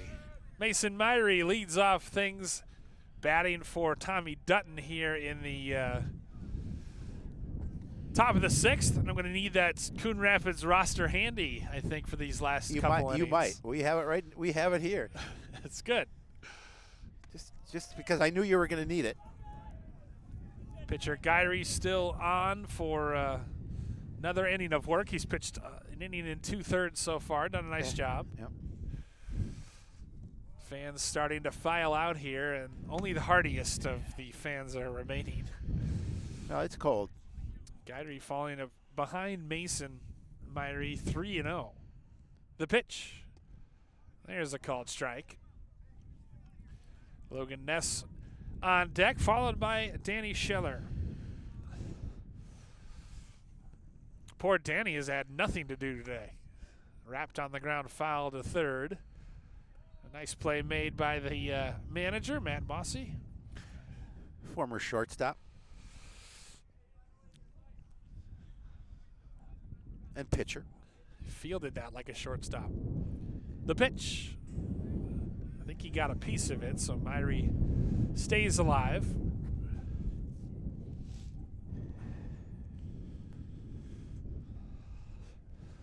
Coon Rapids with 9 in the 5th, or 9 in the 4th, and 1 in the 5th.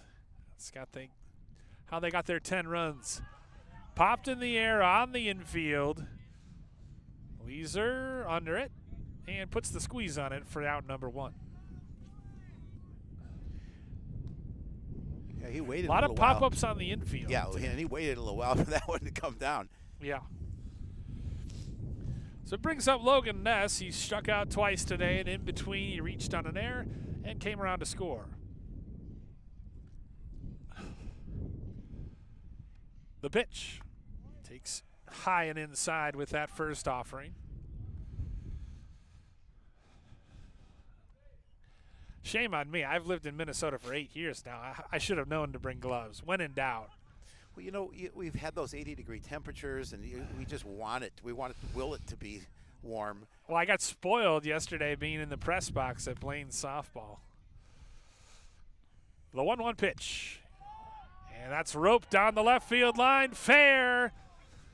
Ness racing around first. He'll pull up into second with a one-out stand-up double. Yeah, he was able to get a hold of that pitch and drill it down the line, and nice piece of hitting by Ness. So Ness with his first official hit of the day. Second time he's been on base. Brings up Danny Scheller. Walked, stole a base and scored, and then reached on an error. All in that fateful fourth inning.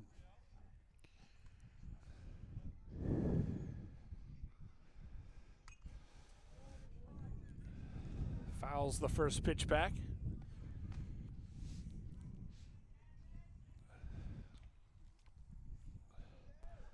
Cardinals have taken advantage of some sloppy defense from Centennial, but they've also banged out 9 hits today.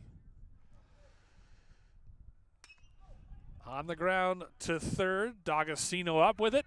Over to first to Hackett in time. He tried to advance over to third, and he slides and is safe. Oh. Escobedo certainly thought he'd applied the tag in time as he was covering. Danger or gutsy base running, I'll call it, by Ness. But he got a runner at third now with 2 out. They're going to have a conversation, the two officials. I don't know if the home plate umpire felt he was out. He was certainly called out or safe by the base path umpire, but we'll see what this conversation leads to. Safe is the call, so Ness stays at third. Not just a pitcher, an athlete, Logan Ness. Oh, yeah, absolutely. Matthew Stahlberger now at the dish. Stahlberger, a sac fly RBI. It's also popped out to second and flown out to left. Ness is a multi-sport athlete. Takes a called strike. What other sports does he play? Football player. Football player. Badminton too as well. Badminton as well. Yeah, it's summer barbecues. Grier's pitch is bounced in to even the count at 1.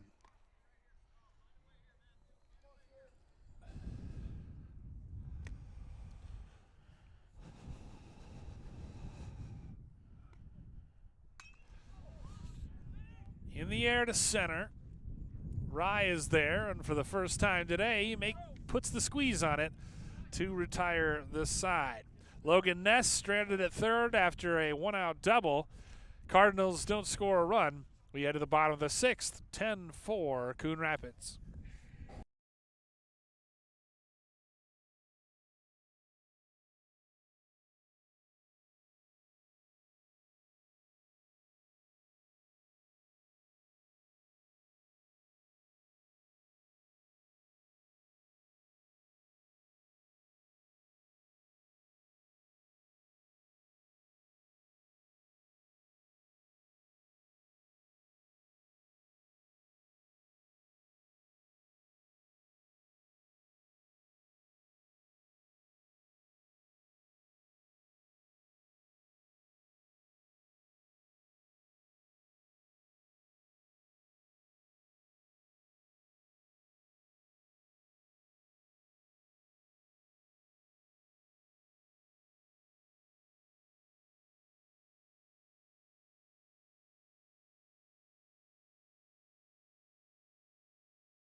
New pitcher on for Coon Rapids here in the 6th inning. Mark Manders moves from short.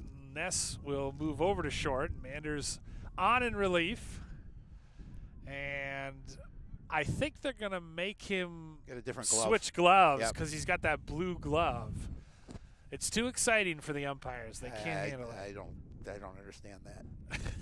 Hey, what about his shoes? Well, they would argue that that it's distracting, but I don't know. I don't know if I buy that. Centennial will have Anders Westman lead off again. He also led off the 4th inning, reached on a single, and then was erased on a caught stealing or a pickoff attempt. And he looks at a called strike. Manders working quickly, so we're big fans of that in this broadcast booth. I wish it was a booth. And Westman shoots one into right field. Coming over to cut it off is Stahlberger. He had issues with it, but he manages to scoop it up and hold Westman to a leadoff single. So Westman, 3 reaches today, a walk, an infield single, and now a ringing single into right field. So I think the clarification is you can't pitch with a glove that has white on it. Ah, I see. It's supposed to be all one color, but not white. Thank you, Joe Young, to give a shout out to him. He's watching the game, and he made mention of that. I don't know if he's listening to with the sound on, but see, this is why I'm the backup, because Joe, as the main man, knows these kinds of things. Joe knows everything.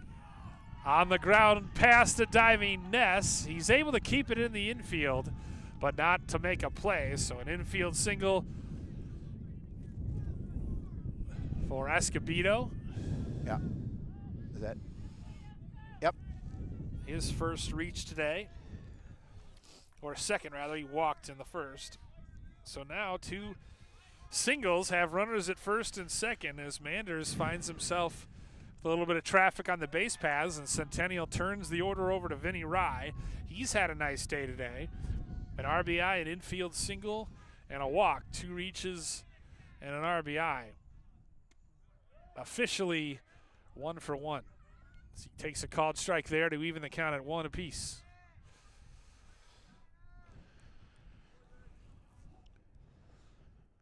Manders pitch. Wrapped back to him. He goes to second for 1. Ness over to first. And I believe that's going to be a double play because the takeout slide went too aggressive into Ness. So a massive double play turned by this Coon Rapids defense. And Bobby Lynch, the first-year manager for Centennial, is out to talk to the infield ump, and now he'll consult with the home plate umpire. Well, Rye is still at first. Hopeful, I think, standing at first. But I certainly understood the call because it's how it is in the major leagues. If you don't make an effort to avoid contact, then you can call the runner at first out. So I would expect this call to stand, but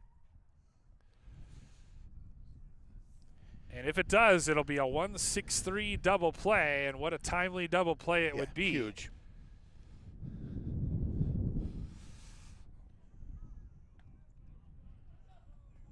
Yep, they're both. Vinny Rye is out. A 1-6-3 double play turned, and I actually think even if they hadn't called him out, it would have been close. Yes. Because Ness made a real strong throw over to first. A 1-6-3 double play wipes out a couple base runners, and now you just have Westman at third now with 2 outs in the inning.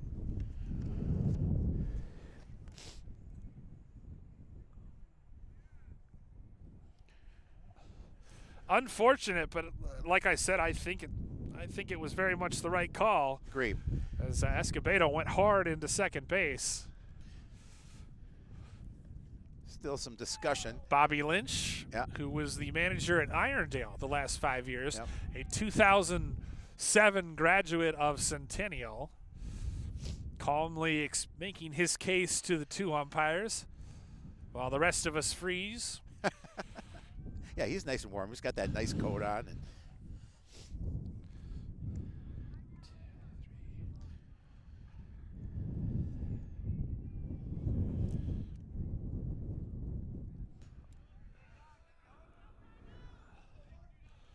Close the book, by the way, on Logan Ness. 5 innings pitched, 5 hits, 4 runs, all of them earned, 6 walks and 7 strikeouts. Terrific effort from him. Anders' first pitch fouled back by Luke Gunderman. Gunderman singled in the first, struck out swinging, and then also popped out to the shortstop, Manders, who he now faces. Westman leads away from first. Watch out. We're in the bottom of the 6th. 10-4, Coon Rapids. Looking to make it 2 straight. Cardinals will return home for their next game, as that pitch is fouled on back. Home versus Bemidji on Saturday. Saturday, at 1:30. yep. Although Saturday might be a little rain, we'll see. We'll see. It's going to be cold and rain again, but hopefully they can get that in. Centennial, meanwhile, no time to lick their wounds. They travel to Champlin tomorrow. On the ground to third, tough hop. Novak has no play. Westman comes across to score, and that would be a harsh error if they rule it an error, and they do. Yeah, wow. they do. E5 as that short hop just ate up Novak at third. And the Cougars get another run, cut the lead in half, 10-5. Yep, Westman comes across to score. And now to bring up the third hitter, Will Whelan. Will Whalen, the Minnesota commit, stands in. Whalen has walked and scored 2 runs today. Walked twice and scored twice. First pitch swinging, big cut, fouls it on back.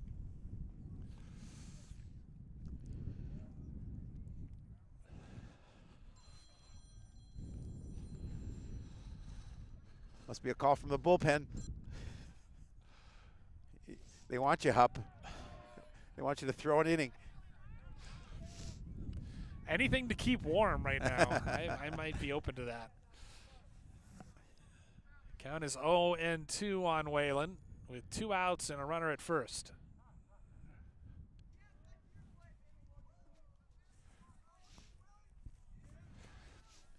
The way Manders is pitching, I feel fairly confident in saying that Whalen will not earn a 3rd consecutive free pass. He does take that offering high.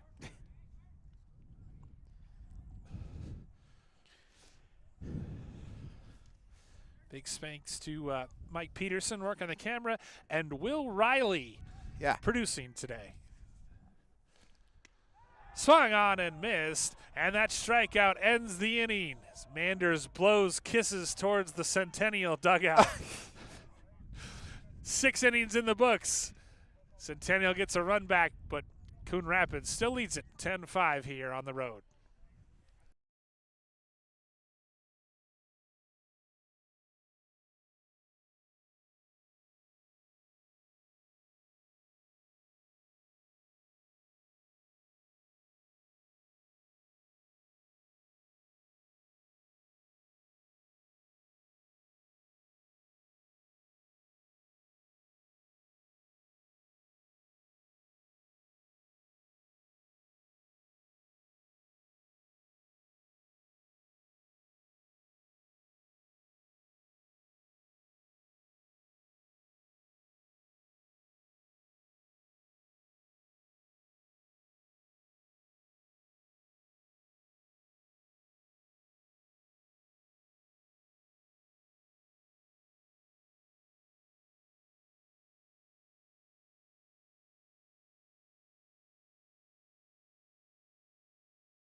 Seventh inning, first pitch swinging by Sammy Lee over to first, and a nice play by the new first baseman there. Leeser moves over from second. Owen Hackett on the mound for this seventh inning. So one pitch, one out, as Sammy Lee grounds out 5-3 for the first out of the inning. Rolls the order over for Jaden Kopp, the catcher. Kopp 2 for 3 today with a run scored, a stolen base, and more importantly, 3 reaches from that leadoff spot. Hackett, the lefty, winds and fires, and Kopp swinging, dumps a single into left field.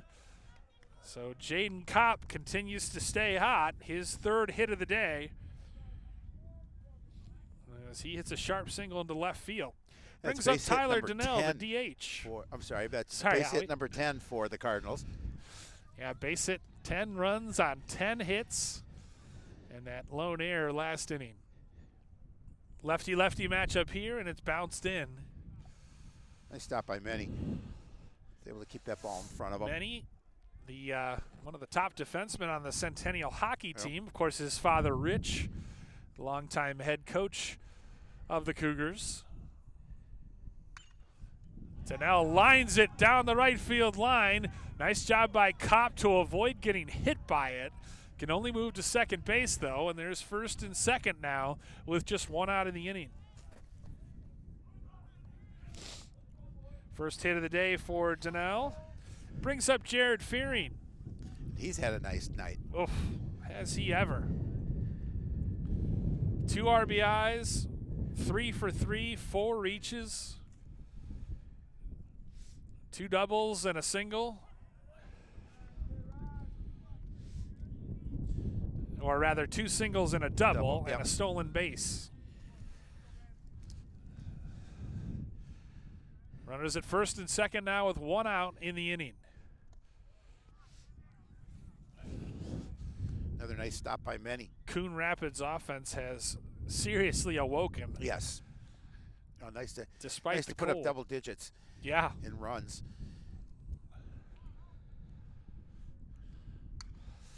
Fearing pops it up. Leeser tracking back in foul territory, puts the squeeze on it for out number 2.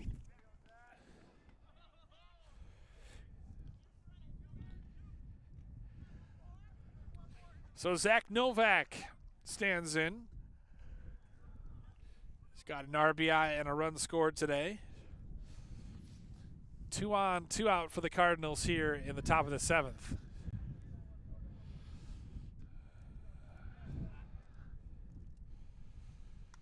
First pitch swinging.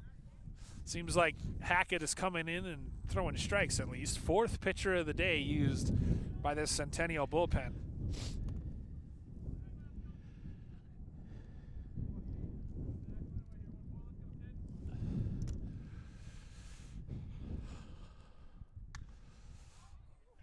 In the air, Leeser chasing it, but that'll go out of play.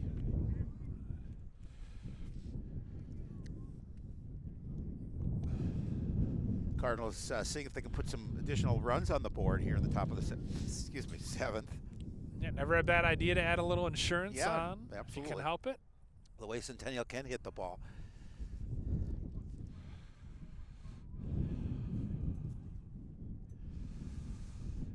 Hackett sets and steps off.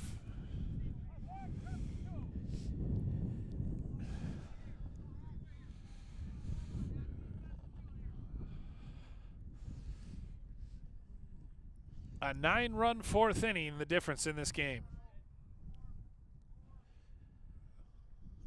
The pitch, again, bounced in. Hackett has my respect. No sleeves out there. That's tough. Well, what about you? No gloves. Well, so no gloves. You have my respect. And I'm kicking myself every minute. That's dumped into left field. That'll get down for a base hit. They hold the runner at 3rd. So now the bases are loaded with 2 outs here in the 7th. Station to station for the Cardinals. Novak, his first hit of the day. So now you've got Kopp at third, Denal at second, and Novak at first for Mason Myrie. Lefty-righty matchup. And Myrie takes wide.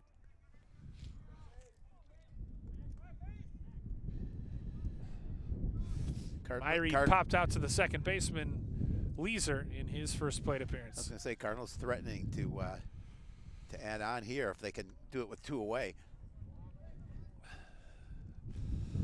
Yeah, that would be huge. Yep. Scoreboard still has 11 hits, but I'm pretty sure the Cardinals have 12. Right.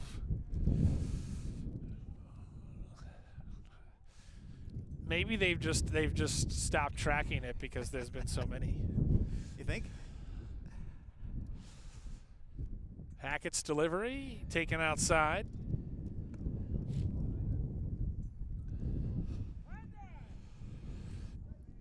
Well, the rain is held off. That's a positive. Yeah, it'll probably it's maybe about 7. They're saying now. Okay. So we should get out of here before that. Oh, fingers crossed. Yep. Because if it's this cold and it starts raining, oh, we're in trouble. We're in trouble as it is, but we're really in trouble. We're repairing to the truck and calling it through the windows. 3-1 the count as Hackett winds and fires. It's outside and he's walked in a run. Cardinals pick up an insurance run here in the top of the 7th. And no surprise, it's like they have all day. They've worked good at bats. Yep. And Being the patient. bases loaded walk forces in a run. Oh, you're patient at the plate.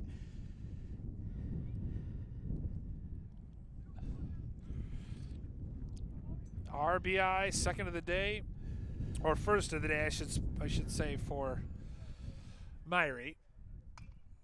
Ness first pitch swinging, pops it back behind our broadcast location. But don't worry, no broadcasters were threatened in the course of that at bat. No one was harmed. No one was harmed in the making of this broadcast. Yep. Ness has had quite the day. Stroked a double in his last at bat to left center field. He's also scored a run and struck out twice. Looks at a called strike there. Behind the count 0-2.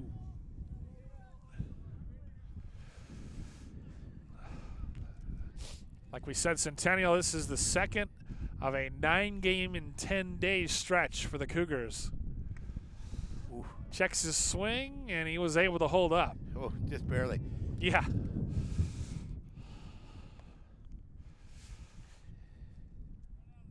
Counts 1-2 with the bases loaded and 2 out. Hackett pitching from the windup, delivers, and off-speed pitch fools Ness, who strikes out for the 3rd time today. But the Cardinals able to tack on an insurance run, and they lead it 11-5 as we head to the bottom of the 7th.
Last at bats for Centennial here in the bottom of the 7th as they trail it 11-5 here at home, trying to stave off their first loss of the season.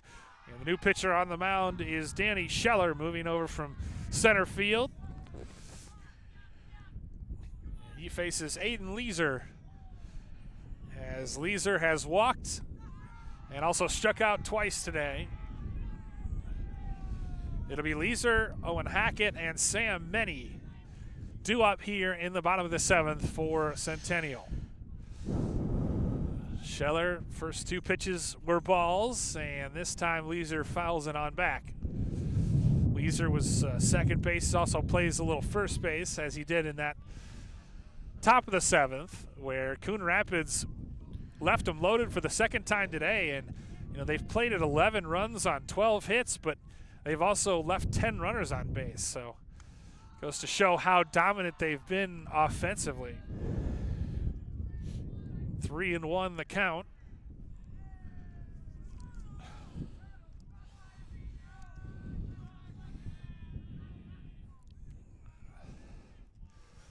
The pitch, and Leeser fouls it off down the out of play left.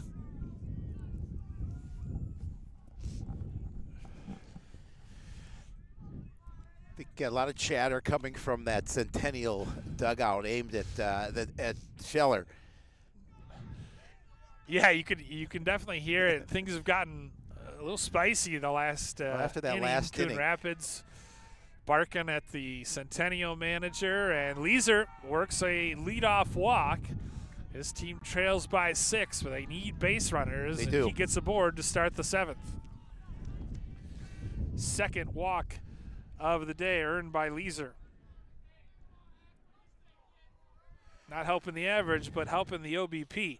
Brings up Owen Hackett, who had the big hit of the day, leaving the yard in his last at bat, hitting a 2-run homer. Hit a homer today, pitched in relief. He's kind of done it all. He's got a runner aboard here in the 7th, as Scheller now pitches from the stretch. The 1-0. Taken high. Got to be very careful with a big bopper like Hackett. You do. As But Daniel Lee starts warming up in the Coon Rapids bullpen, just in case. You want to be able to throw strikes. The set and the There's pitch. Yeah, he pumps over a strike.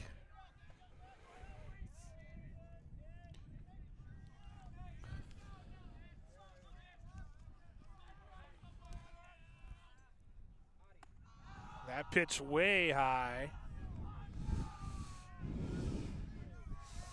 Scheller got to keep his cool. 3-1 the count. He's already walked the leadoff hitter. Does not want to put another runner on. 30 against 30. Here's the pitch. And Hackett earns a walk. So for the second straight inning, the Coon Rapids relievers have put the first 2 runners on via the base on ball. So now it'll result in a mound visit, first of the day for the Coon Rapids pitching coach. Well, not the way you want to start here in the bottom half of the 7th if you're Coon Rapids, and I think Coach Mossy making a good walk to the mound, trying to calm Scheller down a little bit. Yep. It's a big game. It's a big win if they can come on the road and hand Centennial its first loss and continue move their winning streak to 2 games.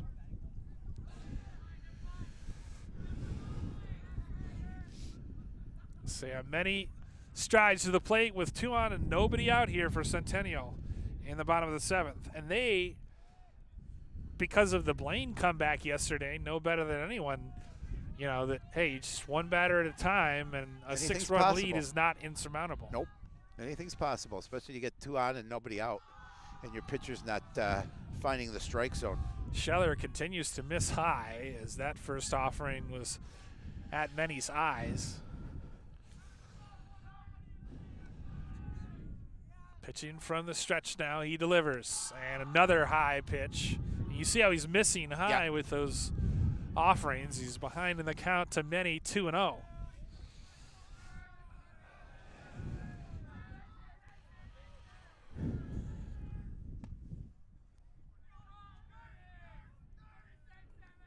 Runners take their leads. The 2-0. That one over at the belt for a strike. Jack D'Agostino waits on deck.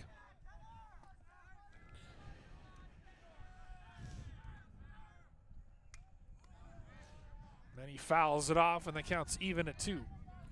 Cardinals definitely need an out here. I mean, not that the game is in danger at this point, but you just want to get that out. You want to get out of this inning and get the win. And you don't want to make it. Want to get in a warm car. No doubt. As many swings and misses for the first out of the inning. He'll take that strikeout. Yes, he will. Many goes down on strikes for the first time today. Brings up Jack D'Agostino. He's 0 for 3. Struck out twice and flown out to the right fielder, Stahlberger. Big strikeout recorded by Scheller. And now he seems to have found his groove in the strike zone as he pumps across the strike.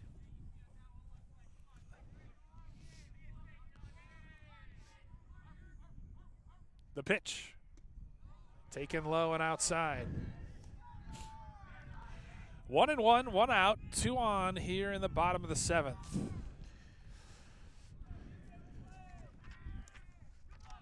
Danny Scheller on, trying to close this one out. Inside, and they caught the inside corner for a called strike. The way that he backed out of the way, I thought it was going to be a ball. But I did as well. And a nice job of framing that by Kopp, and Scheller finds himself ahead 1-2.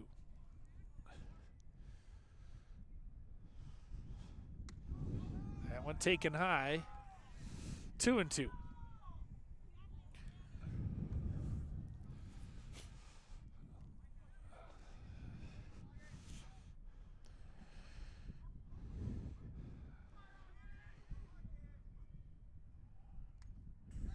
Fouled on back by D'Agostino. And if you're the Centennial batters, you just want to make sure you don't swing anything bad. You want to make sure you protect the plate. You know, if there's any question, just make sure you get at least a piece of it, like he did there. Yeah, do not want to give away at bats at this juncture.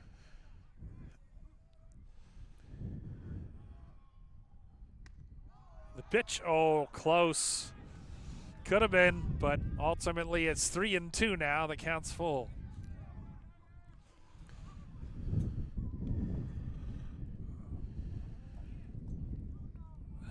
Both Meanwhile, Kopp and Ness are going to. Ness is talking with Kopp, so I don't know if he says, hey, I struck this guy out twice. Here's what you should throw him. Ness is playing at second now. Big 3-2 pitch right here. 2 on, 1 out. Inside, and D'Agostino works a walk to load the bases. Third walk issued by Scheller. Lee was warming up and brings up Anders Westman. Singled and scored to lead off the 6th. He's also walked and had an infield single, so he's 2 for 2 today with a run. He looks at a called strike. Yeah, for Scheller, just his job just to make sure you find that zone, but you don't want to groove anything to him either. With bases loaded, 1 away. Well, you have a cushion to give up a run as Westman hits it to first base. Sliding stop made. He'll feed Scheller at the bag, and he's out. It was a close play, but a nice job of covering the bag as Dutton, or rather Myrie, fed Dutton fed Scheller. Oh, Myrie fed Scheller. Myrie fed Scheller at the bag. It was a close play, got him about half step Our run does score, but they'll take that for the out. Yes, they will. Brings up Tyler Escobedo. Escobedo, the shortstop, walked in the second, struck out swinging, and also singled in his last plate appearance. Leeser was the one who scored the run to make it 11-6. Grooves over a strike. Counts 1-1. Runners at second and third, but critically 2 outs in the inning. Nice job by Myrie to range to his right to field that one. Swung on and missed by Escobedo, and he's down in the count 1-2. A nice pitch from Scheller that time as he kept that low in the zone and threw that fastball by him.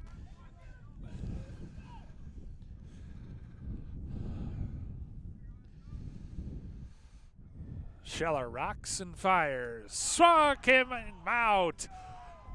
Tyler Escobedo goes down on strikes to end the ball game. And Coon Rapids makes it 2 straight, ending the undefeated run of Centennial, coming on the road and using a 9-run 4th inning to earn an 11-6 victory over Centennial. Yeah, it was a fun game too. I mean, that 9-run inning was great for Cardinals. It gave them a lot of confidence that they could go in and get this win. And 11 runs on 11 hits, although we thought maybe 12, but nonetheless, nice way to hit the ball and nice get an opportunity to score 11 runs. You'll take that win. They'll move to 2-2, and as you mentioned, drop the Cougars to 3-1. No doubt about it. As you said, Coon Rapids improves to 2-2 on the season. Final totals for both teams: Coon Rapids 11 runs on 12 hits, an error and 10 left on base. Centennial 6 runs on 7 hits, 4 errors and 8 left on base. Coon Rapids improves to 2-2. They run their record to 500. They've won 2 straight, and they'll look to continue that momentum with their first home game of the season versus Bemidji on Saturday. Centennial, meanwhile, suffers its first loss. They fall to 3-1. So that'll do it for us here on this cold and blustery day at Centennial. I'd like to thank Will Riley, our producer, Mike Peterson on camera, and of course my broadcast partner, Howie Shapiro. I'm Bill Hupp saying good evening from Centennial, where Coon Rapids comes on the road and earns a victory 11-6 over Centennial.